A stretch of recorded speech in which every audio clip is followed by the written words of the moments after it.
Kun Gao, you can turn on your microphone, please. Oh, sorry. I'm already live on the Facebook, so I'm now start ครับอาจารย์ Can I start now? Yes. Okay. Good morning. Welcome to HROD Talk.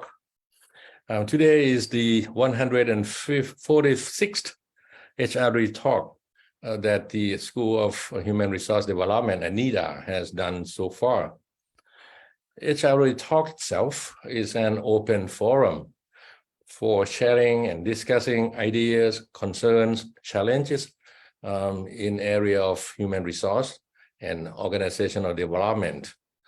These forums open rooms for practitioners, executives, academics, professional HR people to get to know each other and share their ideas in the hope that we will find good answers or solutions to practical problems or even and also academic problems or questions that we are facing.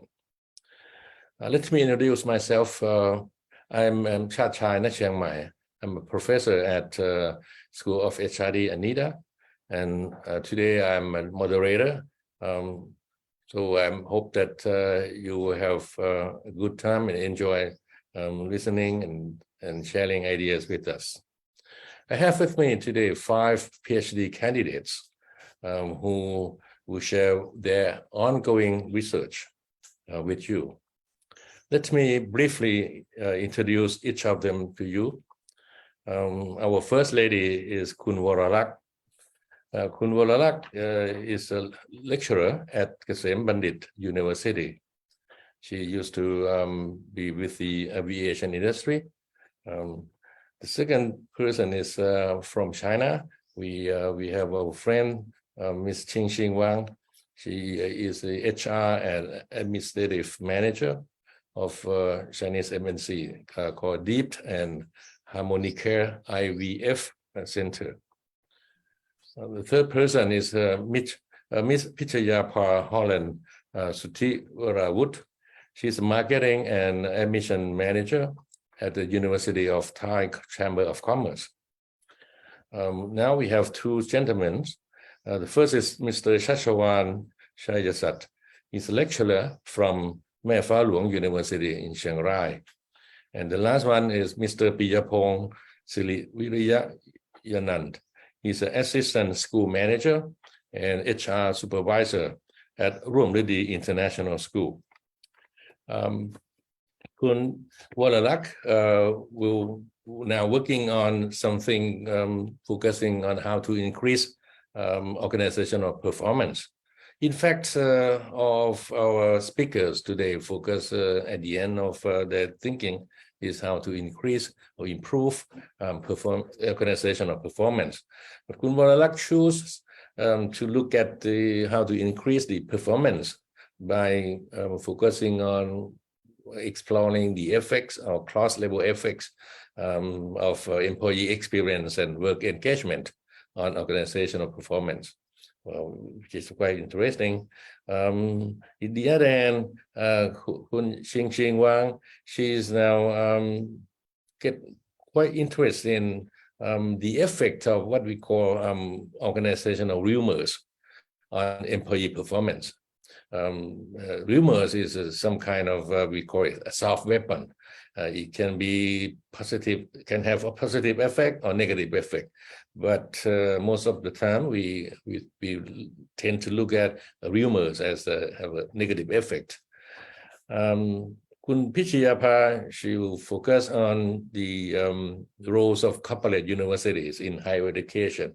As you may know now that higher education in Thailand, like in other countries in the West, the university model of management turned from with the so-called administrative public type of administration to a more of corporate management. Let's see if she will have something to share with us.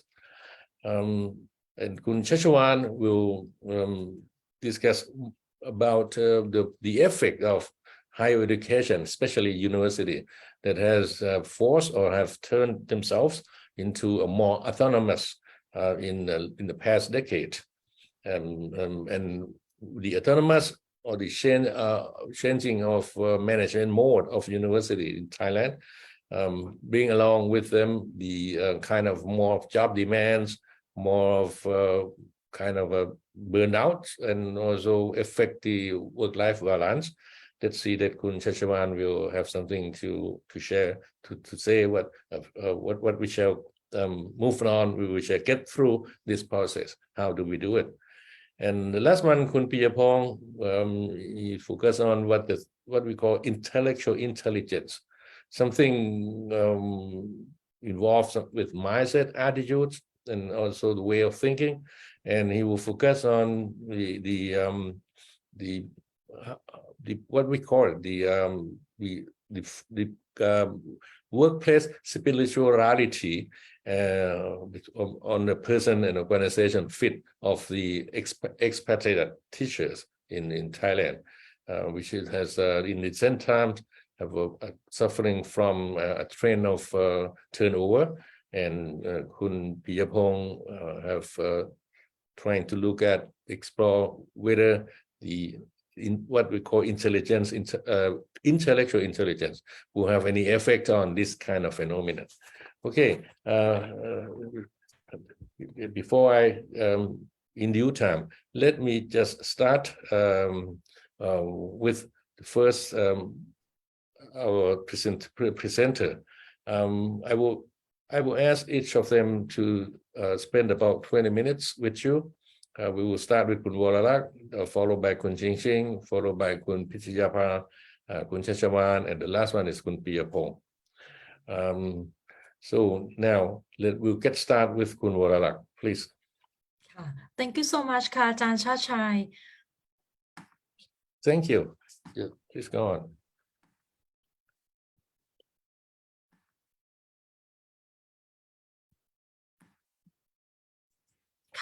So I would like to share today's my interested topic is about the cross-level effect of the employee experience and work engagement on the organizational performance for sustainable airport industry after the crisis.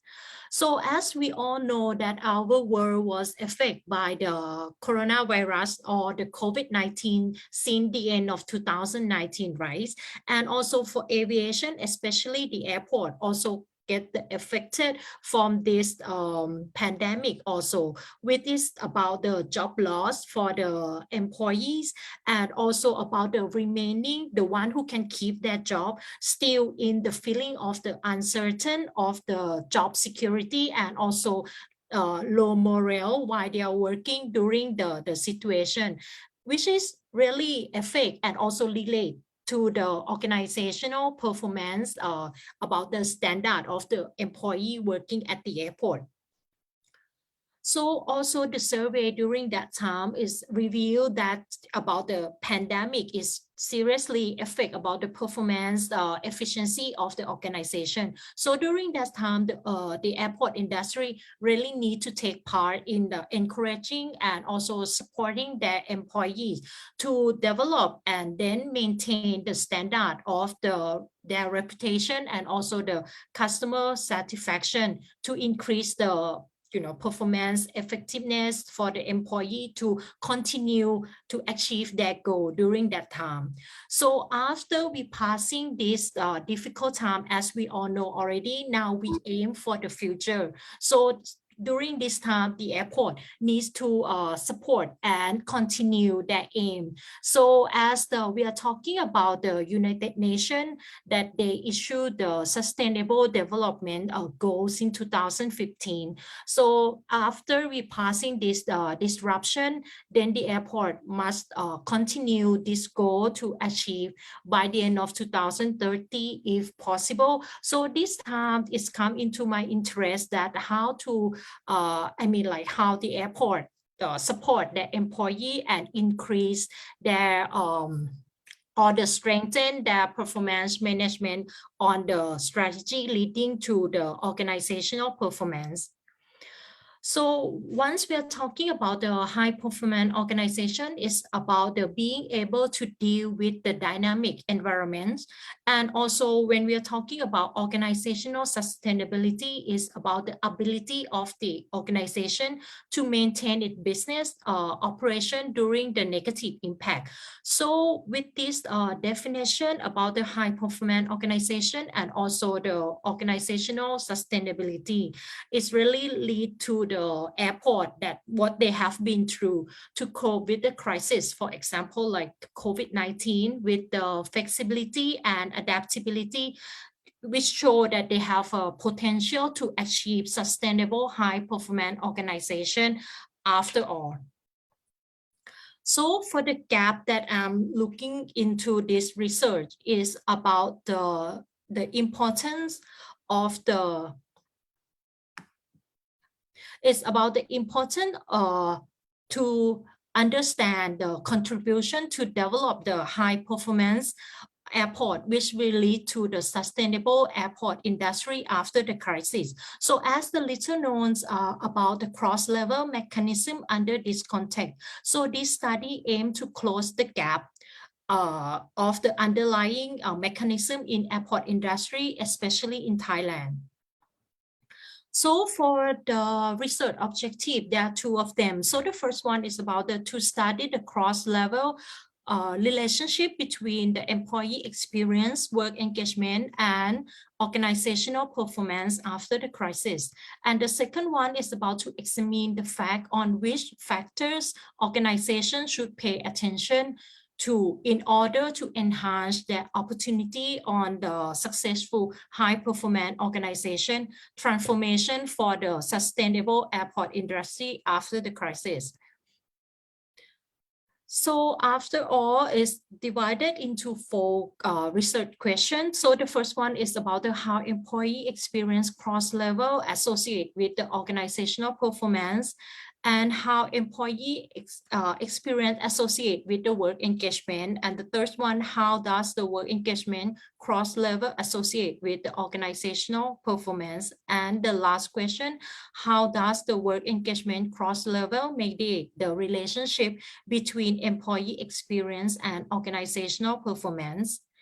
So for the literature review, I divided into two parts. So the first one is talking about the cross-level relationship between employee experience and organizational performance. So for the operational definition regarding the employee experience, is about the overall perceptions that employees have about their experience at work in response to their interaction with the organization, employee experience in workplace. So for this study is focusing on the two areas about the job satisfaction and the esprit de corps.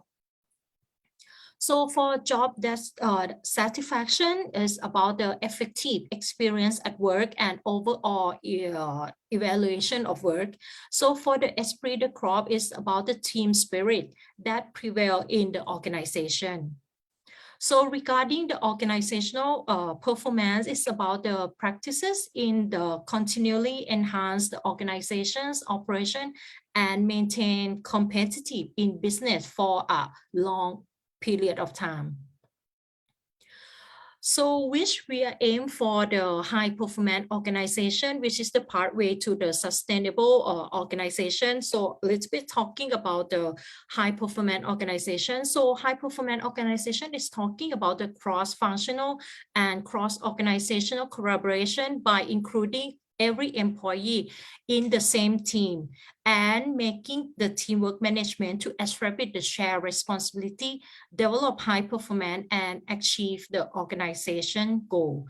So this high performance organization is talking about the multi-faceted and can be defined in the multi-level. So with this explanation, that's why I'm focusing on the two levels in this study. Since the organization divided into individual, group, and organization. So for this study, I would like to focusing on the individual and the group level, which will refer to the overall organization. So as there is no single factor can correlate to achieve the HBO. So the multi-level between various factors can be contribute to guarantee the HBO. So this one, that's why when we study the cross-level, it can explain or show the holistic view or various aspects for the overall of the organization. And the theory that would fit into explain this relationship is the social exchange theory, which talking about the social relationships are based on trust, that gesture of goodwill will be reciprocated. And also another theory is the signal theory. This one is talking about the relation between the two behavior, which is the individual and organization. And also the previous study that well explained about this relationship.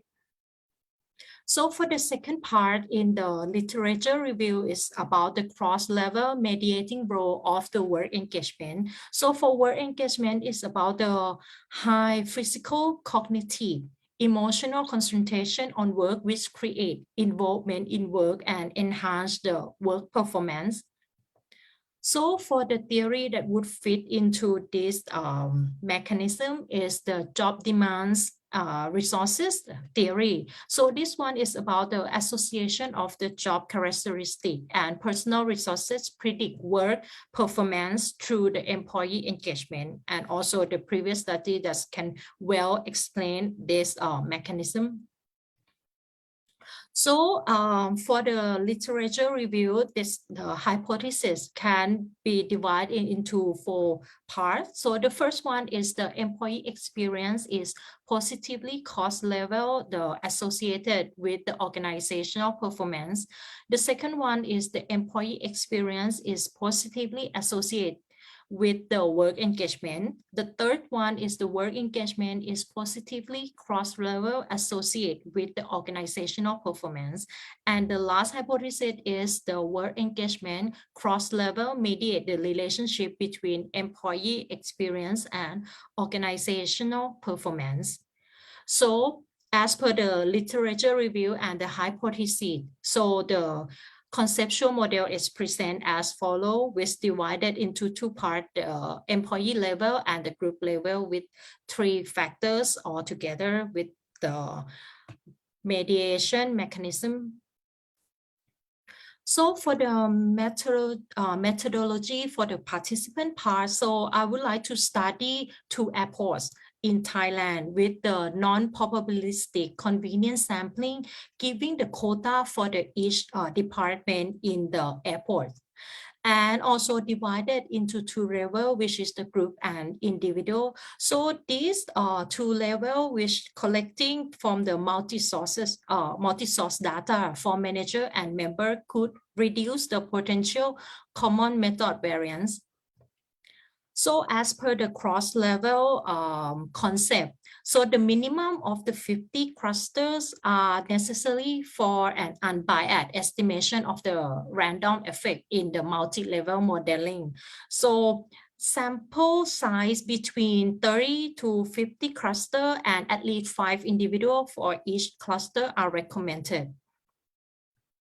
So of course, the general manager of the airports will be contacted and ask for the permission to distribute the questionnaire to the manager and the employee level. And thinking about like 600 questionnaire will be distributed equally among the department via the paper form. And also, of course, participant will be strictly anonymous and voluntary. So for the measurement part, that's divided into 2 questionnaire according to the level. So 35 items for the managers as the group level and 21 items for employee level. So both of them will be self-administrators questionnaire. So 5-point Likert scale will be used and also accept the high performance organization, which is the 10-point scale. So of course, because the questionnaire is in English, so the back translation method will be applied in the translation of the questionnaire. And for the validity, of course, the IOC, the CFA will be used, and reliability with the converge method. And the multi-level structural equation modeling, or MSEM, will be used for this study.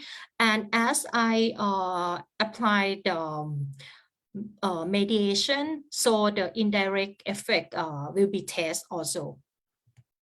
So for each questionnaire for employee experience is divided into 2 parts, total of the 12 items, which is the job satisfaction and also esprit de corps. And for work engagement, 9 items from USTRA's work engagement scale will be used. And for the organizational performance, 35 items from the high performance organization framework from Professor DeWaal, divided into 5 parts, will be applied in this study. So for the control variable will be the similar one with the previous study regarding these all factors, and the demographic information will be asked also about the age, gender, education, tenure, and also the department. So for the significance of this study, I'm thinking about the 2 things. The first one is the contributing more comprehensive understanding of the pathway to achieve the sustainability of the organizational performance in aviation industry after the crisis. And the second one is about providing important evidence regarding the cross-level relationship between employee experience, work engagement, and organizational performance for organizations to consider when creating the strategy in planning and improving their organization for the sustainability. So this one would be all from my part. So any question is welcome. Thank you. Thank you, Khun Wararak. Well done. You managed your presentation within only 25 minutes.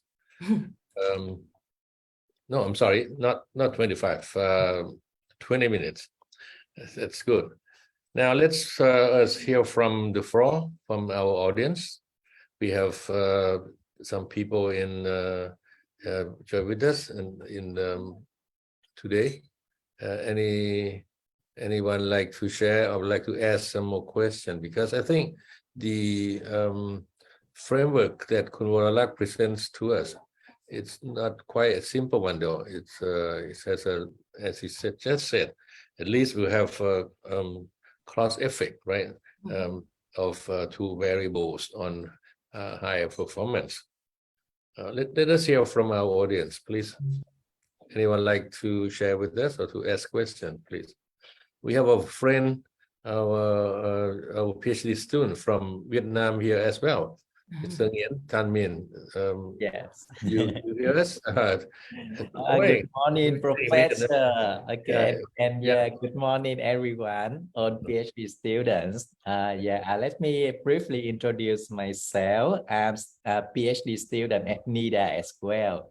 I'm in batch 10, and it was my pleasure to attend the class of Professor Chartchai many times, and I also presented in the workshop like this 2 years ago. So today is very happy to join the section one again. And interestingly, employee engagement is my dissertation topic as well. Yes. So I'm in the last phase of writing my dissertation. So I'm really interested in this topic this morning. And you find any similarities between Khun Wararak's study and yours? Many. How to measure employee engagement when we use the US 9 items to measure, and we use the social exchange theory to explain for the conceptual framework. I just have a thinking like that when I investigate this topic, employee engagement in Vietnam. It seems that many people understand engagement as commitment. Theoretical organizational commitment and employee engagements are different concepts from scholars. However, when I collect data from interviewees in Vietnam, it seems that they cannot distinguish the difference, between this. So I worry whether when we use US knife to measure engagement, the participant will answer based on their thinking of engagement or commitment. Yeah, that's my concern. Yeah. No, your point is very important. You're mentioning about cultural differences among people here in Asia and those in the West or even in America, right? Yeah. Because over there they tend to look at from the top echelon, from the management. They focus on how to engage people, how to increase their commitment, right? Yeah. When you ask people, individual employees in Vietnam or even in Thailand or in China, people tend to look at this concept in a different perspective than the management. Yeah. So in Vietnam, they consider how long they stay with the organization, because they understand engagement as commitment. Yeah. That's quite a good point, Kun Wararak.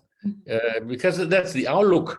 I mean, difference in outlook, difference in people look at the relationship between oneself and the one's organization. Okay, this Kun Min points very good, because Asian people tend to measure to what extent ourselves commit to a given organization, which just depends on salary, depends on some other factors. That we, as long as we're happy with this organization, we feel we commit. Okay, yes. And engage is sometimes the kind of from the management perspective. Okay, they like to engage people, they like to hold on people because they invest in people. Yeah. And perhaps if I don't want to waste the time here discussing about different cultural background of Western and Eastern countries, but point of Kun Min will be benefit to you, Kun Wararak. Perhaps when you try to measure the work engagement, somehow it could be work commitment in a sense, if you can modify and consider whether to get the real understanding and feeling of employees when you do research. Yep. We have some other people here to share with us in our room here. No, not okay. I think if you don't want to waste the time, so that anyone can come back and share or ask Kun Wararak, because all of us will stay here until the end. If you have questions later on, please don't hesitate to raise your hand or to share with us. And we will conclude that Kun Wararak's thesis is to see that how to sustain organizational performance by focusing on the effect of work management, work engagement, and employee experience. Whether these two factors will play complementary roles or to what kind of roles that they will play together. Or even they will work separately, I don't know. Depends on today's hypothesis. Yeah. Now, shall we turn to second presenter, our friends today, Kun Ching Wang. She would discuss about rumors, which is quite interesting, because rumors in Asian countries is kind of things that people use in daily life, and as a soft weapon, I think, soft weapon. Okay, but powerful, soft weapon, a powerful weapon. It can be positive or negative to organizations, climate and performance. Please, Kun Ching, let's take your time, share with us, please. Okay, thank you, Ajahn.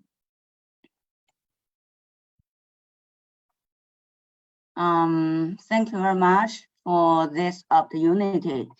I'm very happy to discuss my ideas with you, because as we know that today we have so many HROD practitioners and HR instructor in the university. So let's start. My topic is a soft weapon effect of organizational rumors on employee performance in Chinese MNCs in Thailand. So you will know the purpose of my research is to examine the effect of organizational rumors on employee performance. And the business group would be my target is the Chinese MNCs in Thailand. So as we know, in the worker environment, especially during the COVID-19 pandemic, we will face so many rumors in our society, and the effect of rumors can, impact the individuals and group or organizations very quickly and widely. So we, as HR practitioners, we will ask, how about the organizational rumors? How about the effect of organizational rumors? So according to my literature review, organizational rumors actually can impact individuals, group, and organizational levels. So many elements could be impacted by organizational rumors. For example, the job performance, employee satisfaction, the organizational performance or the productivity. So the second one is why I choose MNCs as my research target, because according to the rumors theory, rumors are rampant in the organizations while the organization faces so many changes and uncertainty. So MNCs as organizations would be or organizations can face so many changes and uncertainty because they will move to another country, face cross-culture issues, leadership issues inside. That's why I am really interested in this group. And also Chinese MNCs in Thailand, according to the BOI and the EEC, the data from these two institutions, more and more Chinese MNCs will come to Thailand and invest, open their business in Thailand, because Thailand is a good destination or place for Chinese business to open their business. So many benefits from the Chinese government to us. So that's why I think these organizations would be significant for my research.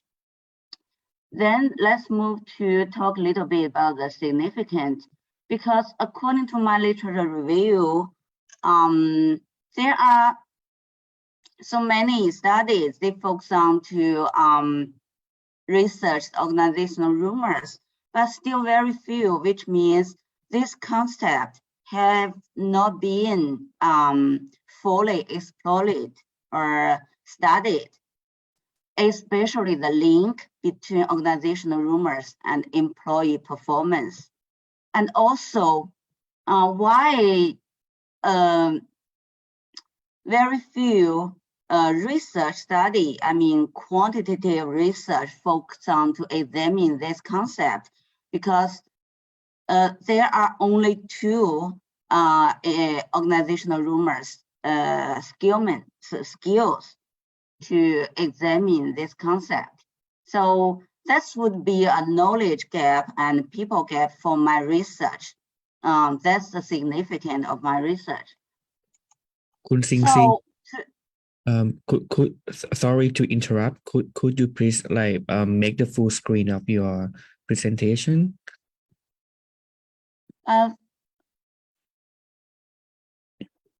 So I just for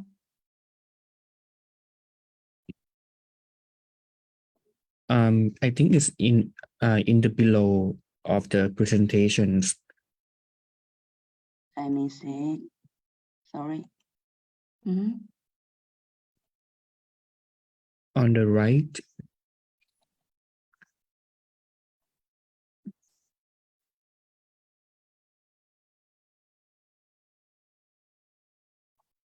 Okay, don't worry. You can go further. Very small. You mean my screen? Yes, a little bit. Yeah. Yes, maybe.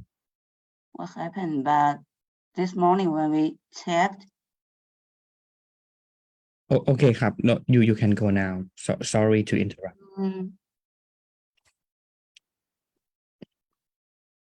sorry, I don't know what happened to my computer, but I just see fully screen. Okay, ครับ you can go now ครับ Okay. ครับ sorry. It's fine. So I will try to read each lines. Okay. According to these two gaps that I found in the literature review, the research question. So first of all, we aim to develop the organizational rumor skill. So there are two questions. What have the rumors been like in an MNC context? Then what impact have organizational rumors had on employee in an MNC context? Which means these two questions will try to find the skill of organizational rumors in organizations. Then we move to next in the testing phase to test the skill I found in the skill developing phase, and then to test the hypothesis as well. So in order to respond these three questions, here is the research design. I will use a two-phase exploratory sexual research, which means we have two phases. And phase 2 is the dominant, which is the quantitative research.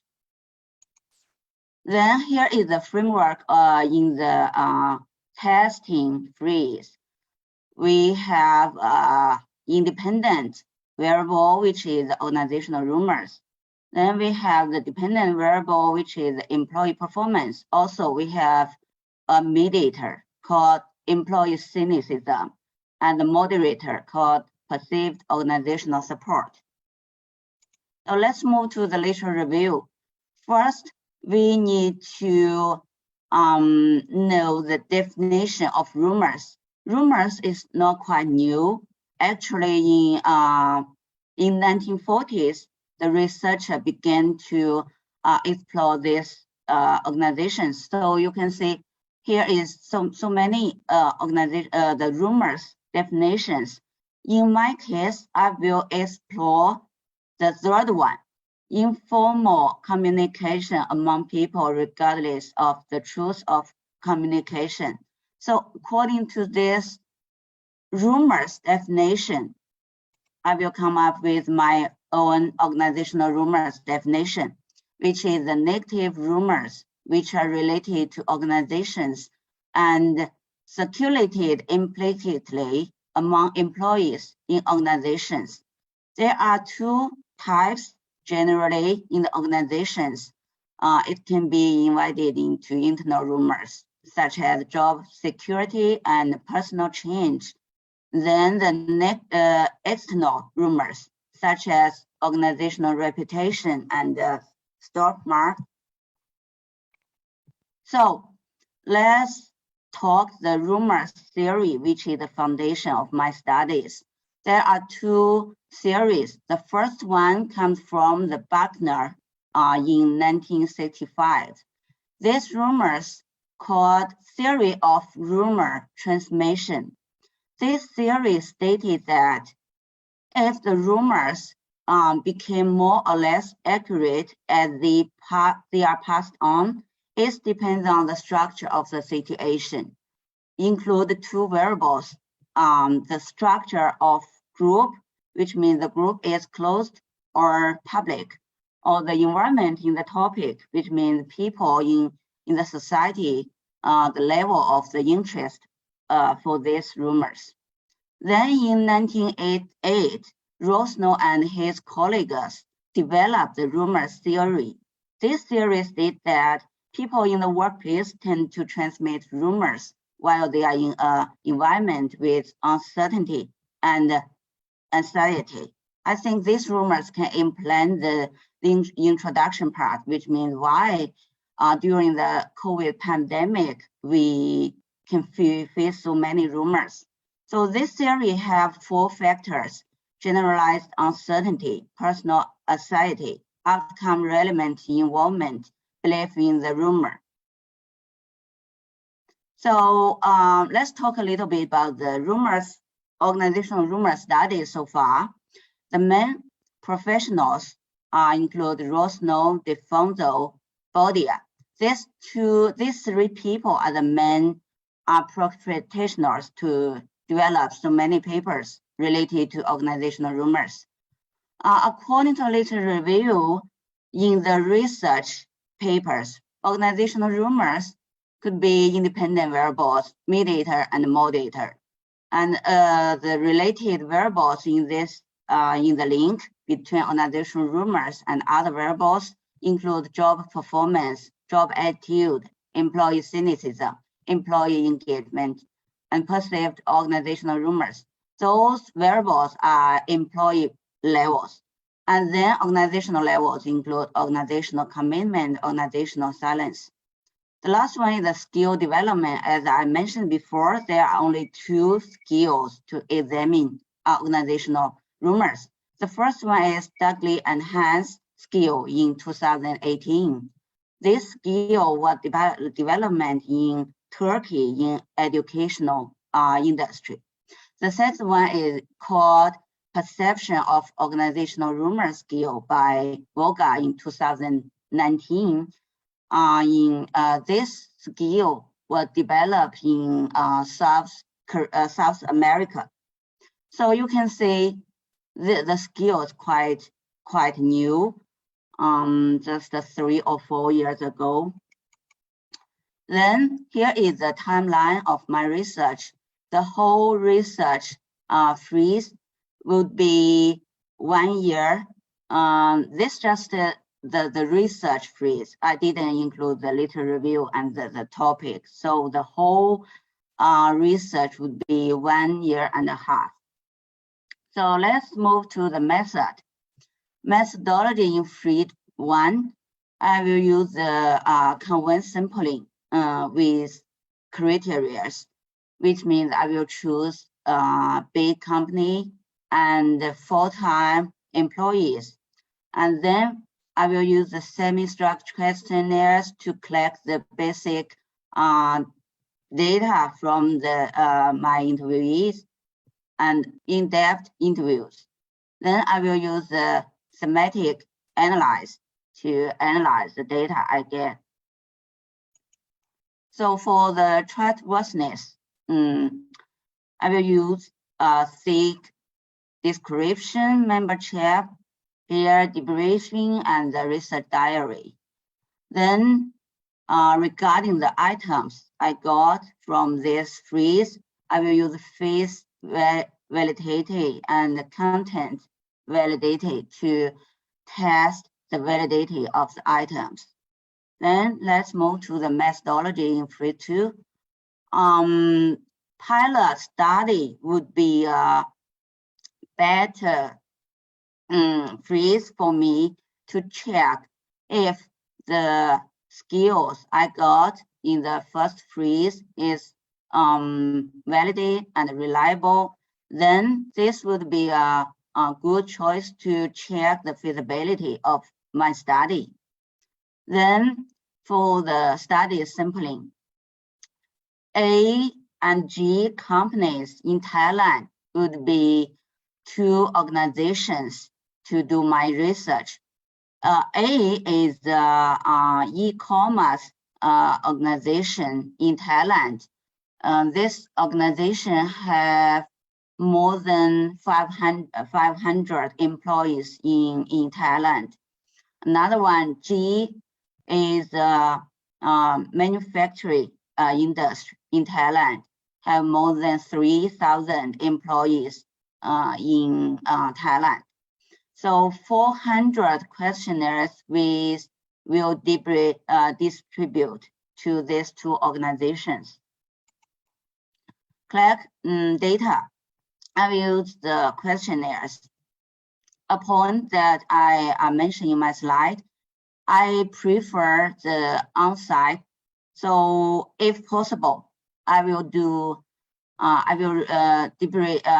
deliver my questionnaires on-site. Then SME would be the method to use to analyze the data. For the skill analyze, there are three methods to use, include exploratory factor analyze, confirmatory factor analyze, and co-batch alpha. The last one is the measurement that I use to test. The first one is employee cynicism. There are three dimensions. Actually, employee cynicism refers to a negative opinion of employees towards organizations. So the first one is cognitive, which means a negative opinion. Affective is a negative effect. The third one is the negative behavior. There are 13 items. Then employee performance, I'm sure we all familiar with this concept, have three dimensions, include the task performance, citizenship performance, and counterproductive performance. Counterproductive performance is the negative of citizenship performance. Total 18 items. Then the last one is the perceived organizational support. There are 5 terms.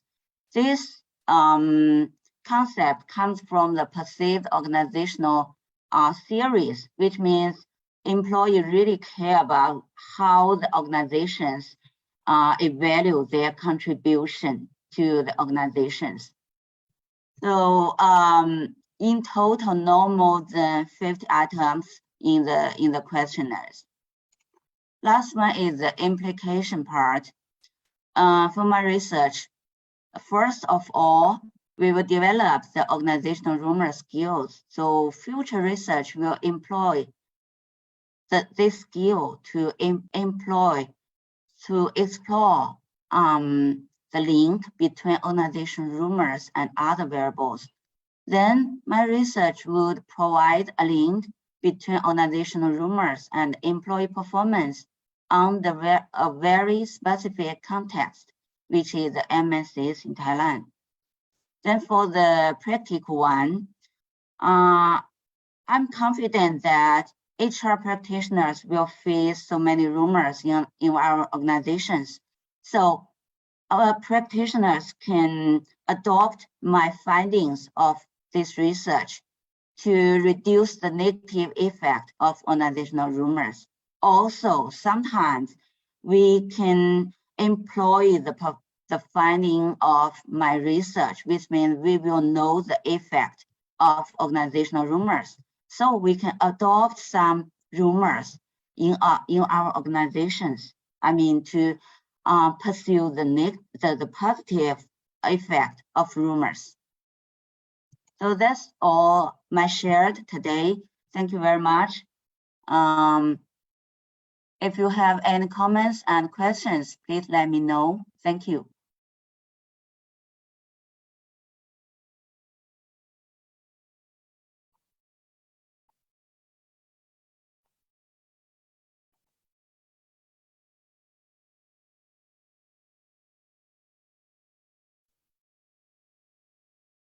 Maybe Ajahn Chartchai like turn on. Yeah. I have to turn my speaker on. Okay, good. Thank you very much, Xing. It's quite interesting for a kind of phenomenon, rumors. I think it happens it's a part of work life and culture, and I think it happens in every organization in every country. It depends on how serious or how productive rumors become. Yeah. Before I go into detail, just asking you something or sharing with you some of my ideas, let's hear from our guests, the audience. Please.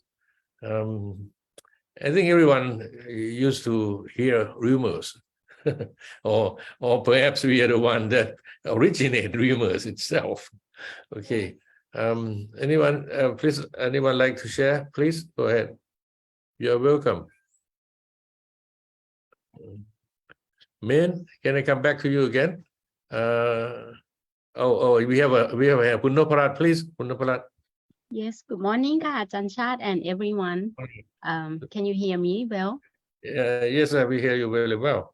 Okay, okay, thank you. First, thank you for presentation. Two topics. Actually, I also has one question for the first one, but later we can have a discussion. For Ching, thank you for your topic. It's very interesting, and maybe I would like to share my experience and question also.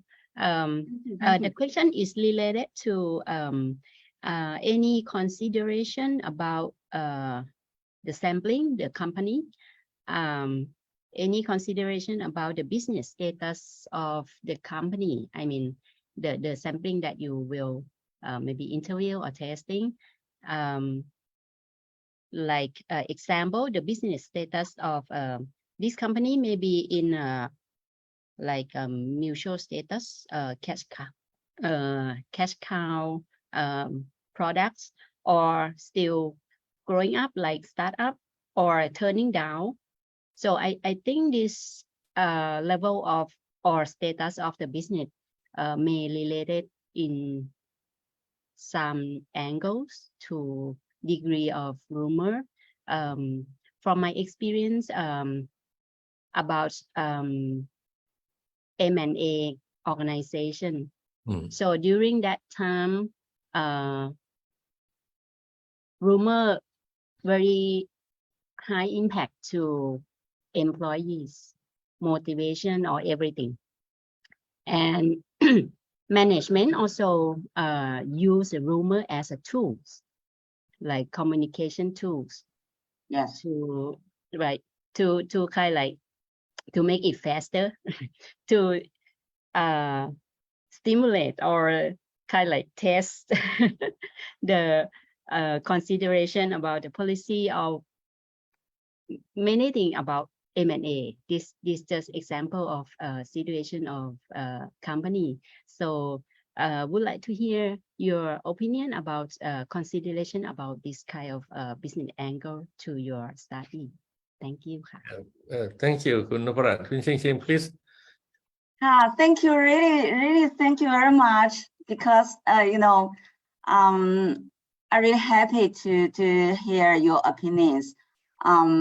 Yes, as you mentioned, rumors occur while you know, the organizations located in very specific context. For example, why I choose MNCs, because MNCs assigned as, you know, the organizations have more changes and uncertainty. Regarding these two organizations, I plan to select it in Thailand.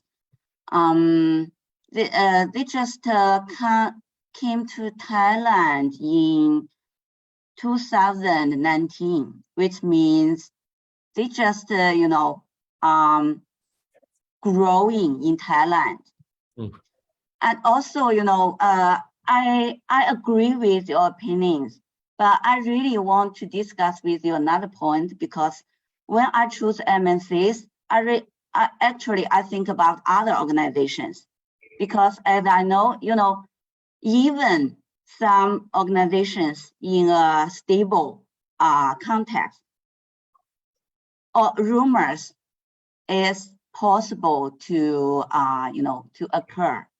For example, layoff, or some, for example, we will change our leader group, management group, something like that. So thank you very much for your question. And if you have any experience, for example, you work in very stable organizations, if you face rumors, please share with me. Yeah. Okay. Thank you. If one thing maybe to continue your discussion on the effect of rumors in organizations. There are usually 4 types of rumors, 2 good ones and 2 bad ones, right? And, we have witch rumors, like someone will get married next month, something like that. We have fear rumors. This is quite have a negative effect, right? Some rumors that business is not very well for our organization. We may close down some kind of product line or something. And we have another dangerous rumor that we call aggressive rumors, and more of attack people or attack the what company is doing. And the last one is anticipatory rumors. Like we expect that the end of this year we will have 4 months of bonus or something, which is true or not, it depends. Well, I think that Xing, you will focus on rumors with the both positive and negative, right? Or focus only on negative rumors? Actually, Ajahn, previously, I plan to focus on the negative rumors, because sometimes we just ignore the positive rumors. Yes, because according to the rumor theory, are people more likely focus on the negative ones? Yeah. So, but I'm not sure. Maybe in the future we will move to focus on these 2 sides of rumors. Yes, all right. Yeah, okay. And one thing that I may missing, from your discussion, it's about the role of leader, role of team leaders, role of supervisor, or even the top executives who have said it is their own task to stop, to mitigate the negative effect of bad rumors in organization, to reduce the level of employee cynicism, right? And then you will include that in the perceived organization support, the variable on the role of leaders. Okay. Let's see that in the variables on the what you call moderating variables, which variable under this group of moderating variables will work to mitigate or even to exemplify the effect of rumors. Okay, so who else would like to share with us on the rumors? Perhaps this is the first topic that we have in our school to understand this kind of social and cultural phenomenon happens in every organization, but and also affect the performance, right? Okay, instead of men, you have this kind of thing in Vietnam. People waste their working time by gossiping, spread rumors, so that they waste the working time and decrease the level of productivity as well. Yes, I think rumors or gossips exist everywhere in the world, and the topic is interesting. And as Ajahn Chartchai just shared with us about 4 categories of rumors, so perhaps Kuna Sinsin can consider whether you look at only the negative side of rumors, or you want to investigate both sides, because rumor can have both positive and negative effect at once. So if you focus only on the negative side of rumors, I think that at your writing, when you talk about the significance of the topic, you can provide a more recent statistics how rumors ruin or damage organization performance. Because at your presentation, I did not see that part so much important or not. Or if you want to be more neutral, you want to investigate both sides of the rumors, so you can provide the existing literature on that. Yes. That's what I think. Yeah. Thank you for Yes, your yes, suggestion. thank you. Thank you. Anyone else? Kun Naparat, you have a question for Kun Wolarak.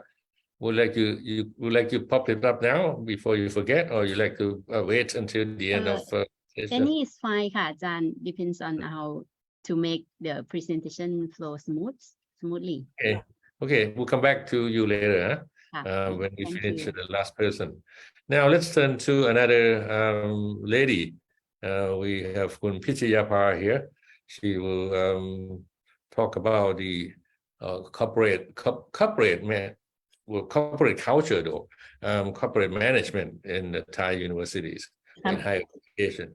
Please, Kun Pichayapa. Thank you ค่ะอาจารย์ชาติชัย just let me share my slide. Yep.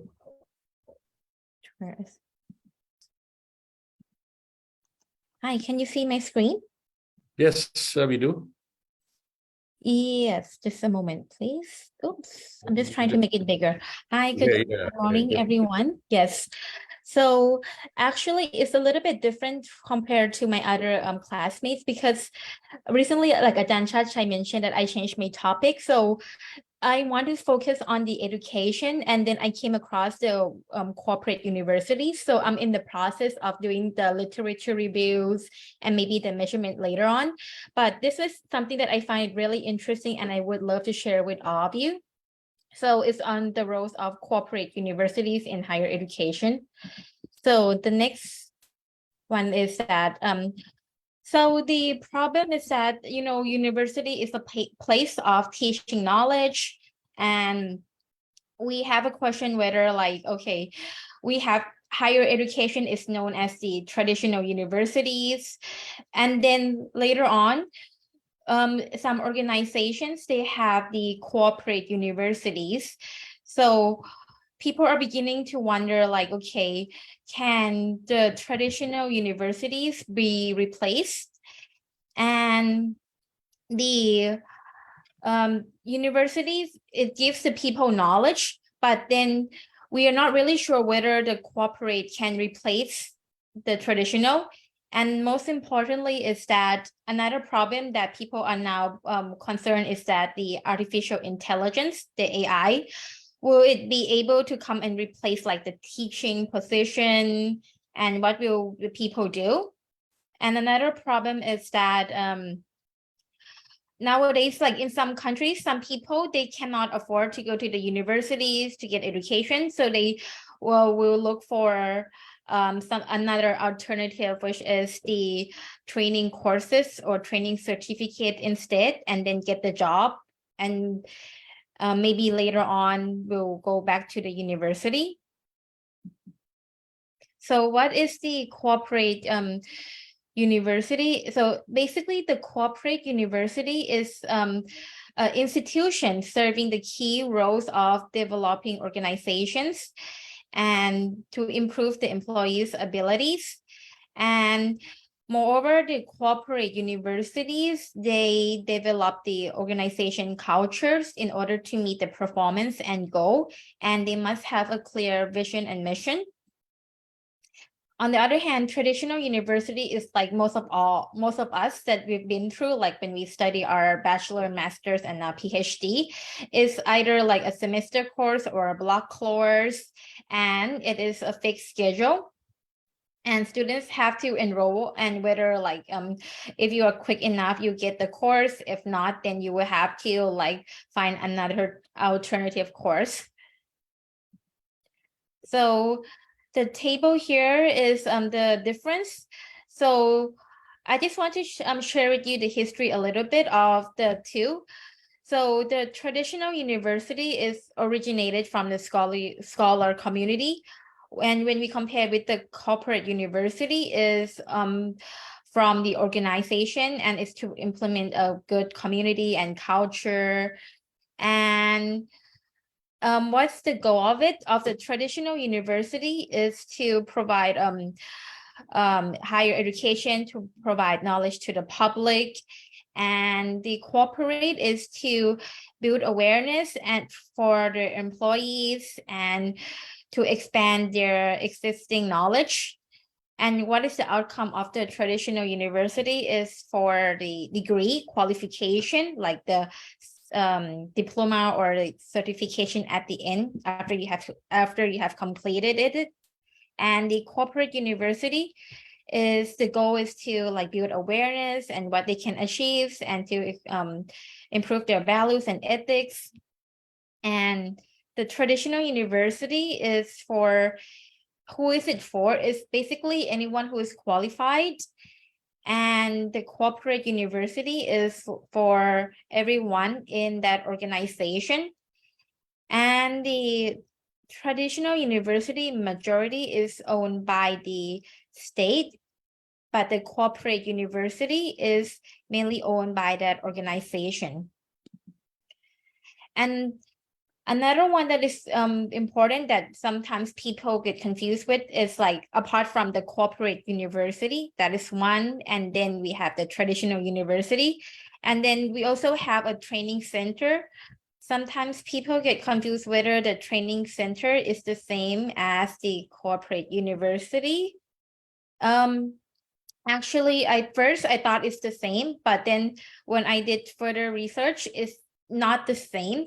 The training center is more focused on the tactical and individual base of the person, and it builds like security and wellness in order for that individual to get the job. But the corporate university is more on the strategic level, and it's more focused on the business like SWOT analysis and also on the building a stronger bond of the culture. So the roles of the corporate universities is that it kind of goes together. Like the traditional university is just to give the people the basic foundation of it, but then the corporate universities, they actually further strengthen it, like focus on the soft skills as well, like on the job training, how people can improve themselves from the first training, and also how can they improve so that they can grow up the career ladder.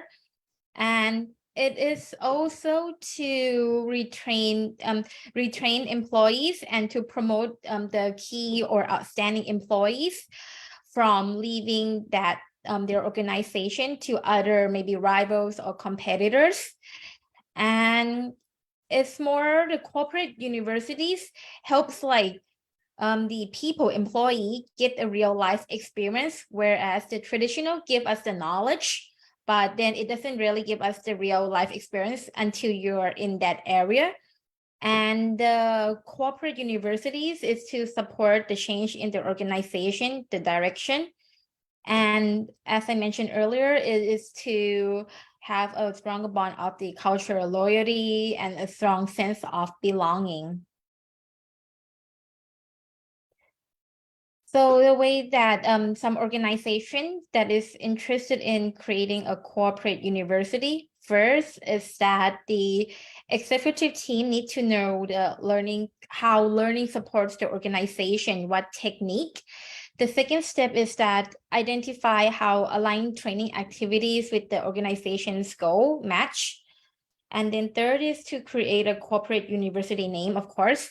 And then the fourth is develop the vision and mission. Fifth is to know how we are going to measure the performance and the success of it, because many organizations have different ways how to measure their performance. And then the sixth is to implement a good program and experience to the people. And then the seventh step is that how to market and how to like attract other like people to come and study at the corporate universities. And eighth is that the eighth is really important because you need to get everyone in every department involved with this training, so they will have a sense of loyalty and culture, and then they can increase their performance, and then you have your corporate universities. So I just want to share with you what I found like looking through the other types of corporate universities across the globe. So the first one is the Hamburger University, or it's basically McDonald's. The university is established in 1961, and then the McDonald's itself is established in 1955. The CEO is like Chris. And they've trained like many employees. And from the literature review that I found is that some employees did not have the chance to go to the traditional universities like higher education, because due to the price or to the cost of the tuition fee. So they go to the corporate universities instead, or they start working at McDonald's first. And then later on, their leaders take them to train them further of their skills at the Hamburger universities. And in the Hamburger University, they get trained over like education in management, what the skills they need, leadership, and then to appreciate the culture working at McDonald's. Now, at McDonald's, the Hamburger University is not only open for the employees, but it is also open for other people outside the company. But the requirement that I found is that it's quite selective, and there's a long waiting list, and you need to have you have to wait for almost a year. The second university, the corporate university, is the Disney University, which I've had experience and been part of. And this one is established in 1977, and the theme park itself is established in 1955. The CEO is Bob Iger, and they train hundreds of employees. And it's similar to the Hamburger University, and I'll show you in the next slide that what kind of education courses they have. And they focus on, interestingly, like professional development, like human resource, like leadership excellence, business excellence, and employee engagement, approach to quality services, and then also about peak performance. So some of the employees that I've talked to, they say that sometimes they doubt whether to attend the traditional universities or just to attend the corporate universities. And they found out that the corporate universities in some large organization like the Disney universities, they give you a really like in-depth knowledge, and you can actually like become manager after you have completed the course. And right now they have like the online courses for like people internal and external, but at the moment it's only for the people in United States and Canada. Maybe in the future, they will have the online courses available for other countries like in Vietnam or in Thailand, and people and maybe managerial level can apply for these courses as well. Number 3, another one is in China, and this one is Mei Tuong University. I'm not sure if my friend Summer can maybe pronounce it for me later on, or maybe you know about this corporate university. Is food industry, and it's similar to the one in Thailand that we are familiar with the Line Man, Grab, or Food Panda. But in China, the popular one is Mei Tuong, and it's established in 2010. The university is just recently established like 2 or 3 years ago, and they want to train their employees to know how to work efficiently and effectively, and to promote the cultural awareness. And most of the courses are free, but then in a higher managerial position, you have to pay. And another cooperated university is another one in Argentina called Tenaris. This one focuses on the natural oil and electricity, and is trying to promote their employees to know how to be innovative and give to work efficiently. Oh, by the way, all of these corporate universities, at the end, they will get a degree or the certificate as well. Now, coming back to the question that I'm just thinking right now, whether in the future could corporate universities replace higher education? Because I feel that higher educations give us the knowledge, but doesn't really give us the real life experience compared to the corporate universities, where somebody who is less fortunate, they cannot go to the university, so they just go to the company first, big company, and then they later on get some work experience and they get trained in that corporate universities instead. But then this is my opinion. I feel that right now, maybe corporate universities could not actually replace traditional universities or higher education, because they have different vision and missions. And I still believe that maybe higher education can give us the basic foundation first. And also the technology, as I mentioned earlier,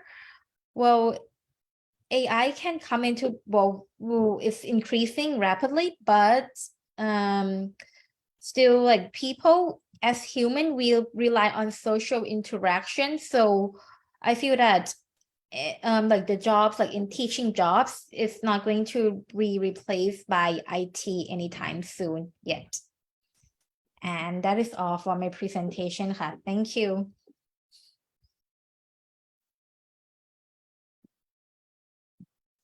How do I stop sharing?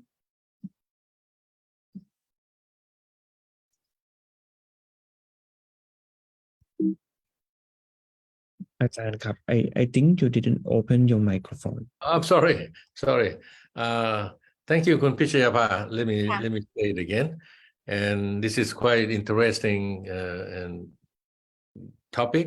It's quite broad, but we have to narrow it down, focus on the effect of corporate universities in higher education in Thailand. If I remember, it's about 25 or 30 years ago. It's evolved. The term corporate university we use in Thailand, as we have seen that the training center of the Sam Cement company, they developed their own in-house curriculum, and they work with Warren School of Management in Pennsylvania to offer the master's degree for their own employees, which is quite innovative those days. But they still keep going on doing several kinds of curriculums for the employees and subsidiary companies. But now we have quite a number of big corporations in Thailand that offer the what they call corporate universities now. For example, the Jalin Pokapan CP Group, they start from very small kind of a training center that we can call corporate university. But now it's a Sathaban Panyapiwat, right? They open up many area of study. And we also have some other the Petroleum Thailand, PTT, also open up this kind of thing. But the point is that when you picked up this topic, we see that it's coming or growing significance of corporate universities at the higher education level of in Thailand and in other countries as well. And what we like to see is what would be the kind of contribution of corporate universities to the human resource development to the labor force of the country from now on in the near future.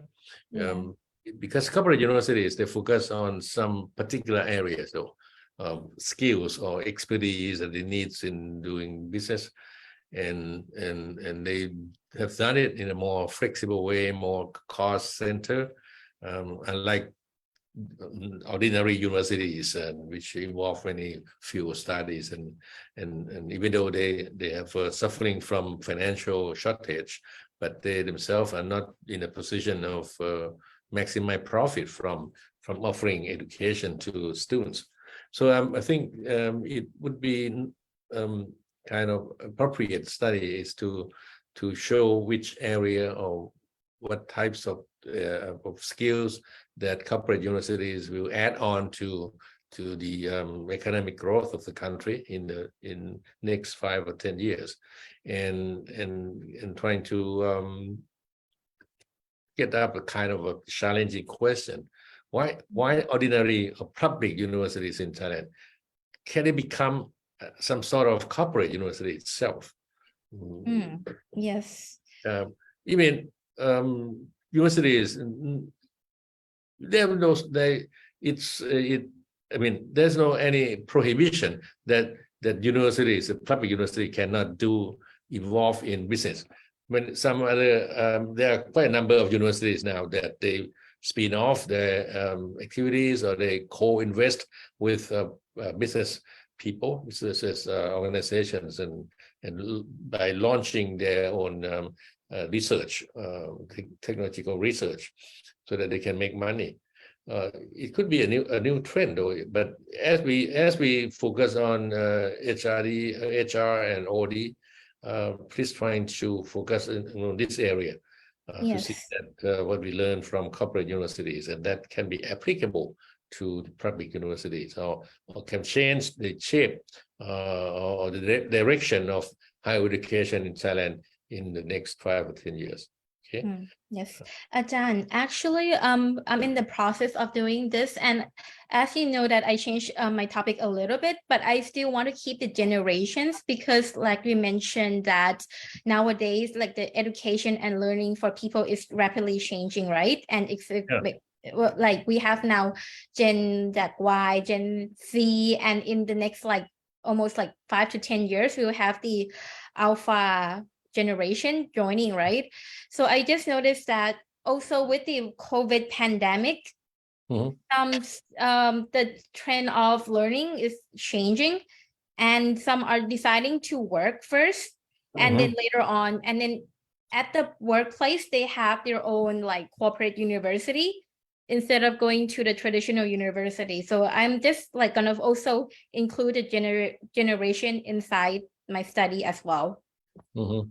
And you'll please don't forget to add on into your discussion on the effect of corporate universities on changing the way of learning of a new next generation of Thai people, or new generations in the world, that now they instead of going to the big 10 universities, some of them would prefer to get into work as apprenticeships or as interns with some corporations that offer kind of a high education learning, not regardless of whether they grant degree or not, because I think degree or diplomas in the near future will have less meaning for some people, though. They don't want to have to don with the degree, but they like to get the real skills and expertise. They can spend their life, enjoy their life, earning money. Okay, let's hear from our audience. How would you like to feedback or suggest or share ideas with the Kun Pichiyapa on the growing number of corporate universities, which is the kind of in-house training they involve into doing more systematically in their own way and design specific to their own needs. in fact, it reflects that they cannot find any assistance or any hope from ordinary universities, because knowledge move from outside, knowledge is no longer, many knowledge no longer exists in universities in a sense. Yeah. Okay, please. Yes, Like, can I, Ajahn Chartchai? Yeah. Yeah, I would like to give another perspective from Vietnam. Yeah, to put food for our discussion. So I would like to share with you the slide. Can you see my slide? Yes. So this is a corporate university in Vietnam, and it belongs to Vingroup. Vingroup is one of the biggest corporate in Vietnam. And they operate in many industries, and you can see that they just built a very new university, and they cooperate with Harvard University. Invite professor from Harvard come into Vietnam to teach. Yeah, invest millions of dollars. Another corporate university in Vietnam is FPT University. Yes, so they specialize in information technology, in engineering, or they have school of business as well. So these are two examples of successful corporate university in Vietnam. And as Khun Pichai shared with us, these corporate university tackle or address the problem that the organization meet or face in the industry. They cannot hire enough employees according to their demand, so they need to train them, all right, and they guarantee the employability when the students graduate. Yeah, so that's another some examples in Vietnam. Thank you. Yeah, returning to the work of Khun Pichayapa, do you have any particular research question right now? And if you have, which method methodology you intend to use in your topic? Yeah. Well, I'm probably gonna use quantitative, and we probably gonna focus on the training, like the role of corporate universities for the future generations, and maybe compare it with the other generations in the past as well. Yeah. Yeah, I think there are various stakeholders regarding your topic, not only the student, but for example, the managers of the university, the management from the outside organization who employ the student from this, even the opinion from the governments as well. Because the topic, it seems at the macro level.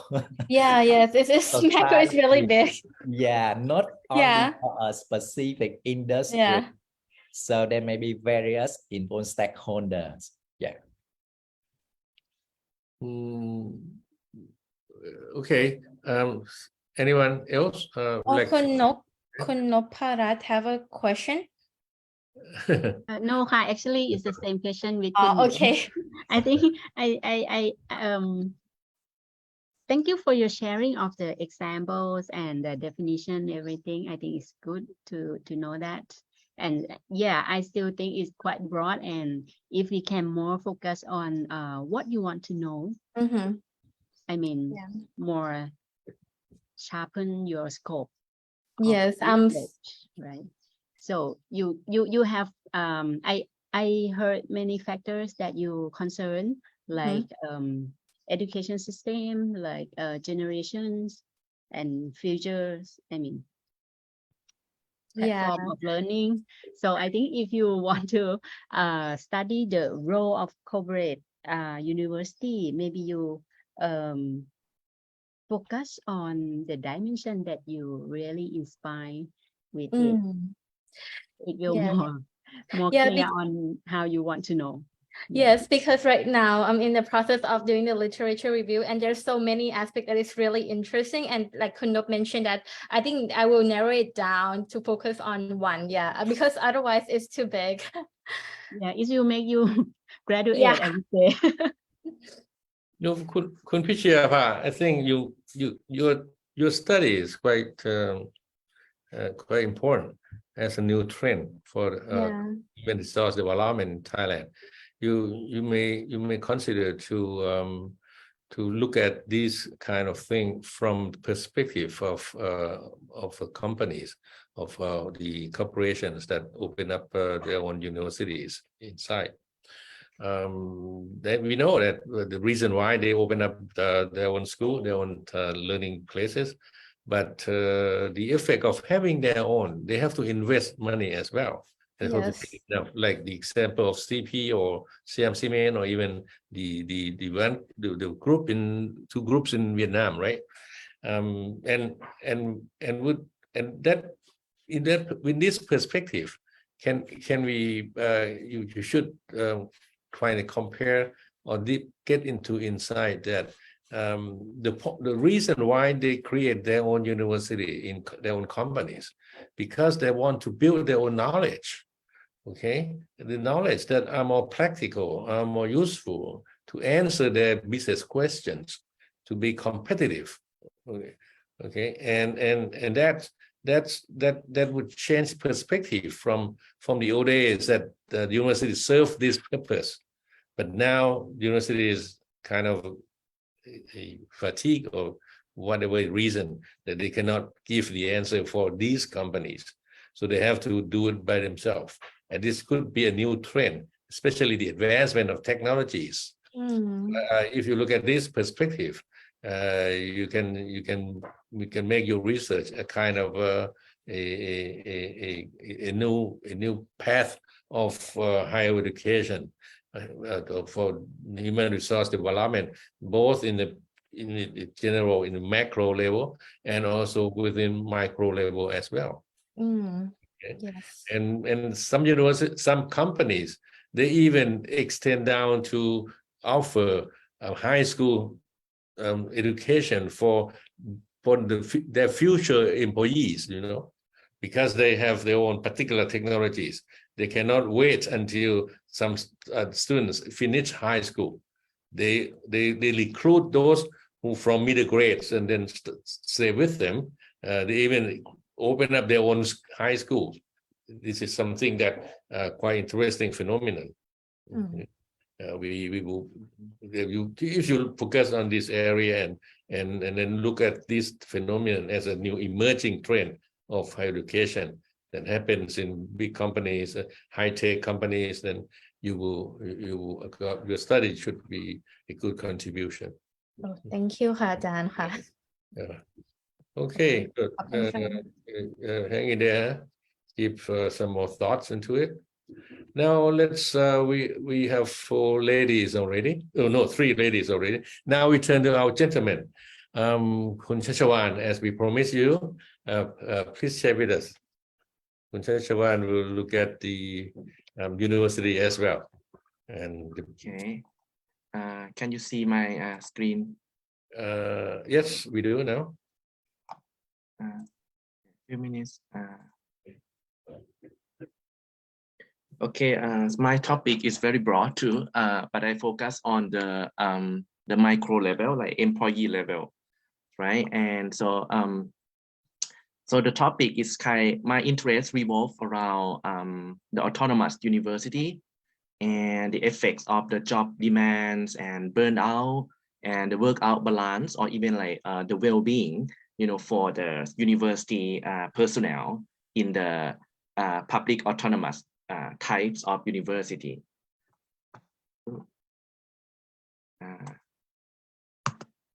Okay. So when talking about the autonomous university in Thailand, so let me try to give you some kind of broad idea or concept, about the trends of the university that we know that happen in all around the world. So actually, when we're talking about the university, apart from the private one and focusing on the state control university. We know that the organizational structure is kind of like a hierarchical structure of organization, and they are very traditional bureaucratic system as well. Yeah, but so nowadays because of the new concept emerge, many universities try to adapt themselves to follow and then make the policy and practice and activity more business oriented, right? Yeah, and you will see that this kind of concept influence the way that higher education implements or kind of like regulate their policy. The first one is like new managerialism philosophy. So that means it's kind of like the university focus more on the financial target or the business oriented action more and more, like compared to the past, we focus on teaching and doing research, right? Yeah, but it's now they've like try to encourage, and try to advertise or publicize, their product, right, to be more attractive to the new generation to study, right? It's highly competitive more and more. Yeah, and also this kind of thing, of course, the university have more freedom and autonomy to do, but it's come with, the high demands of multiple law, for example, high demand of the productivity, high demands of like publications productivity or research productivity as well, and the role of academic, the faculty member has been changed as well, right? When talking about the autonomous university, based on the literature, being autonomous means that the university will have like greater flexibility and independence, in terms of their administrative system and financial management and even human resource management and development. In Thai context, the university, what we call the autonomous university, can be divided into two types. The first one is the university that were initially established as autonomous from the very beginning. So there are actually, based on my research, there are 7 university, what we call autonomous university. This is include the Princess Kalyani, the Institute of Music, and also Julapon Medical College, something. Yeah, but it's kind of I cannot find more information about that. They are very new. Yeah, and so what I have like for the first type is like Namamintra Thirat University or Suranari or University of Payao or Valaylak University or even like Mae Fa Luang University.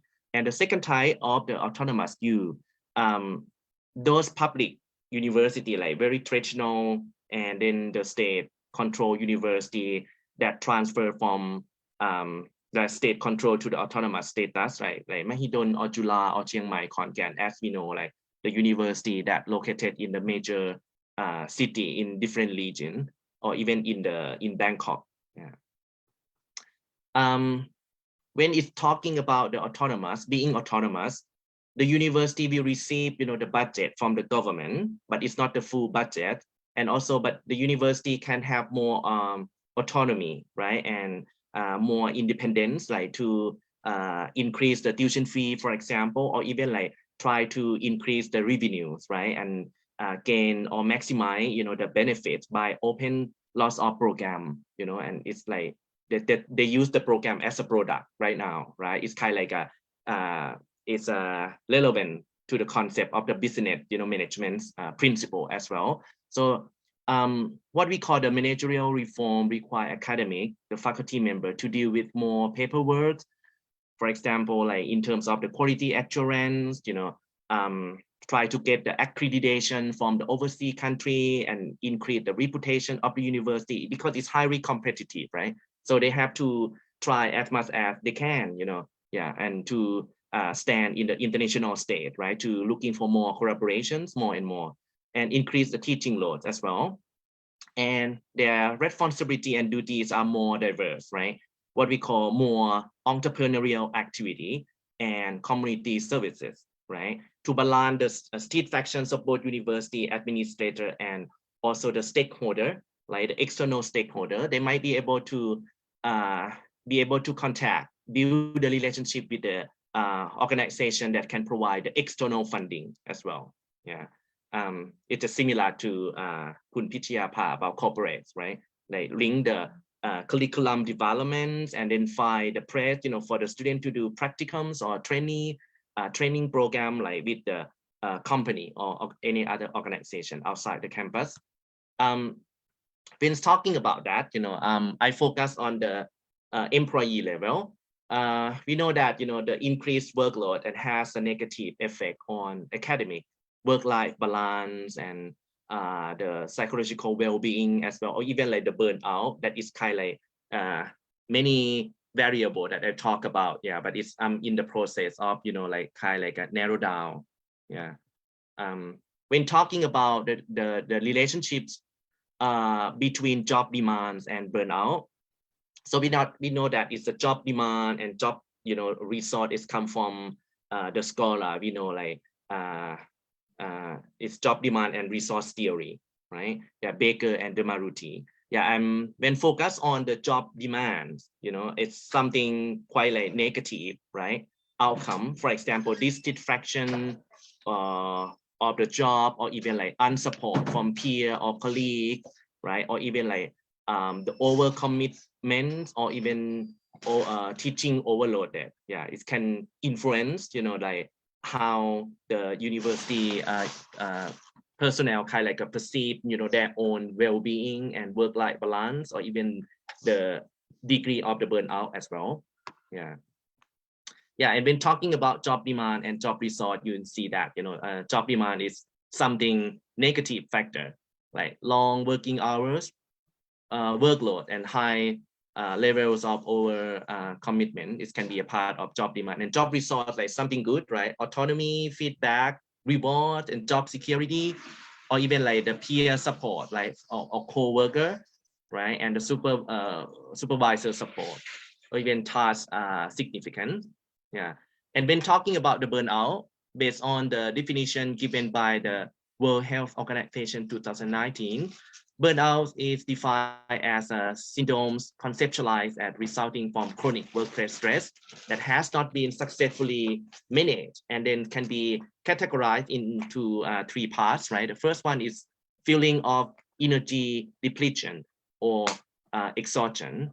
And the second one, increased mental distance from one job, or feeling of negativisms and cynicism related to one job. Yeah. And the last one is about reduce the professional efficacy. Yeah. And when talking about another variable, is the well-being. Yeah, well-being is a dynamic state in which the individual is being able to develop their potential work productively and creatively, and build a strong and a positive relationship with others and community and their community. But however, and this term is kind of like seem to be debatable among scholars as well, and then it's difficult to measure as well. And it's another term that the scholar call is a subjective, well-being. Yeah, it is based on the self-rate, the way that the people kind of like rate their own perceptions about their being like good quality of life, like being in terms of like work, right? And also like how they make themselves related to the work condition. And another term I think it seems to similar and related to the well-being and work-life balance as well, right? The agreement between work and life activity.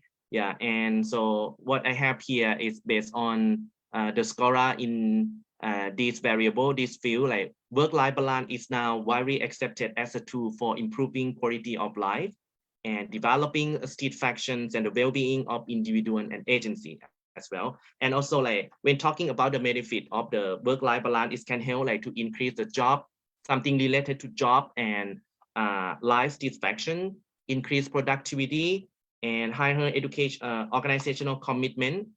Oh, sorry.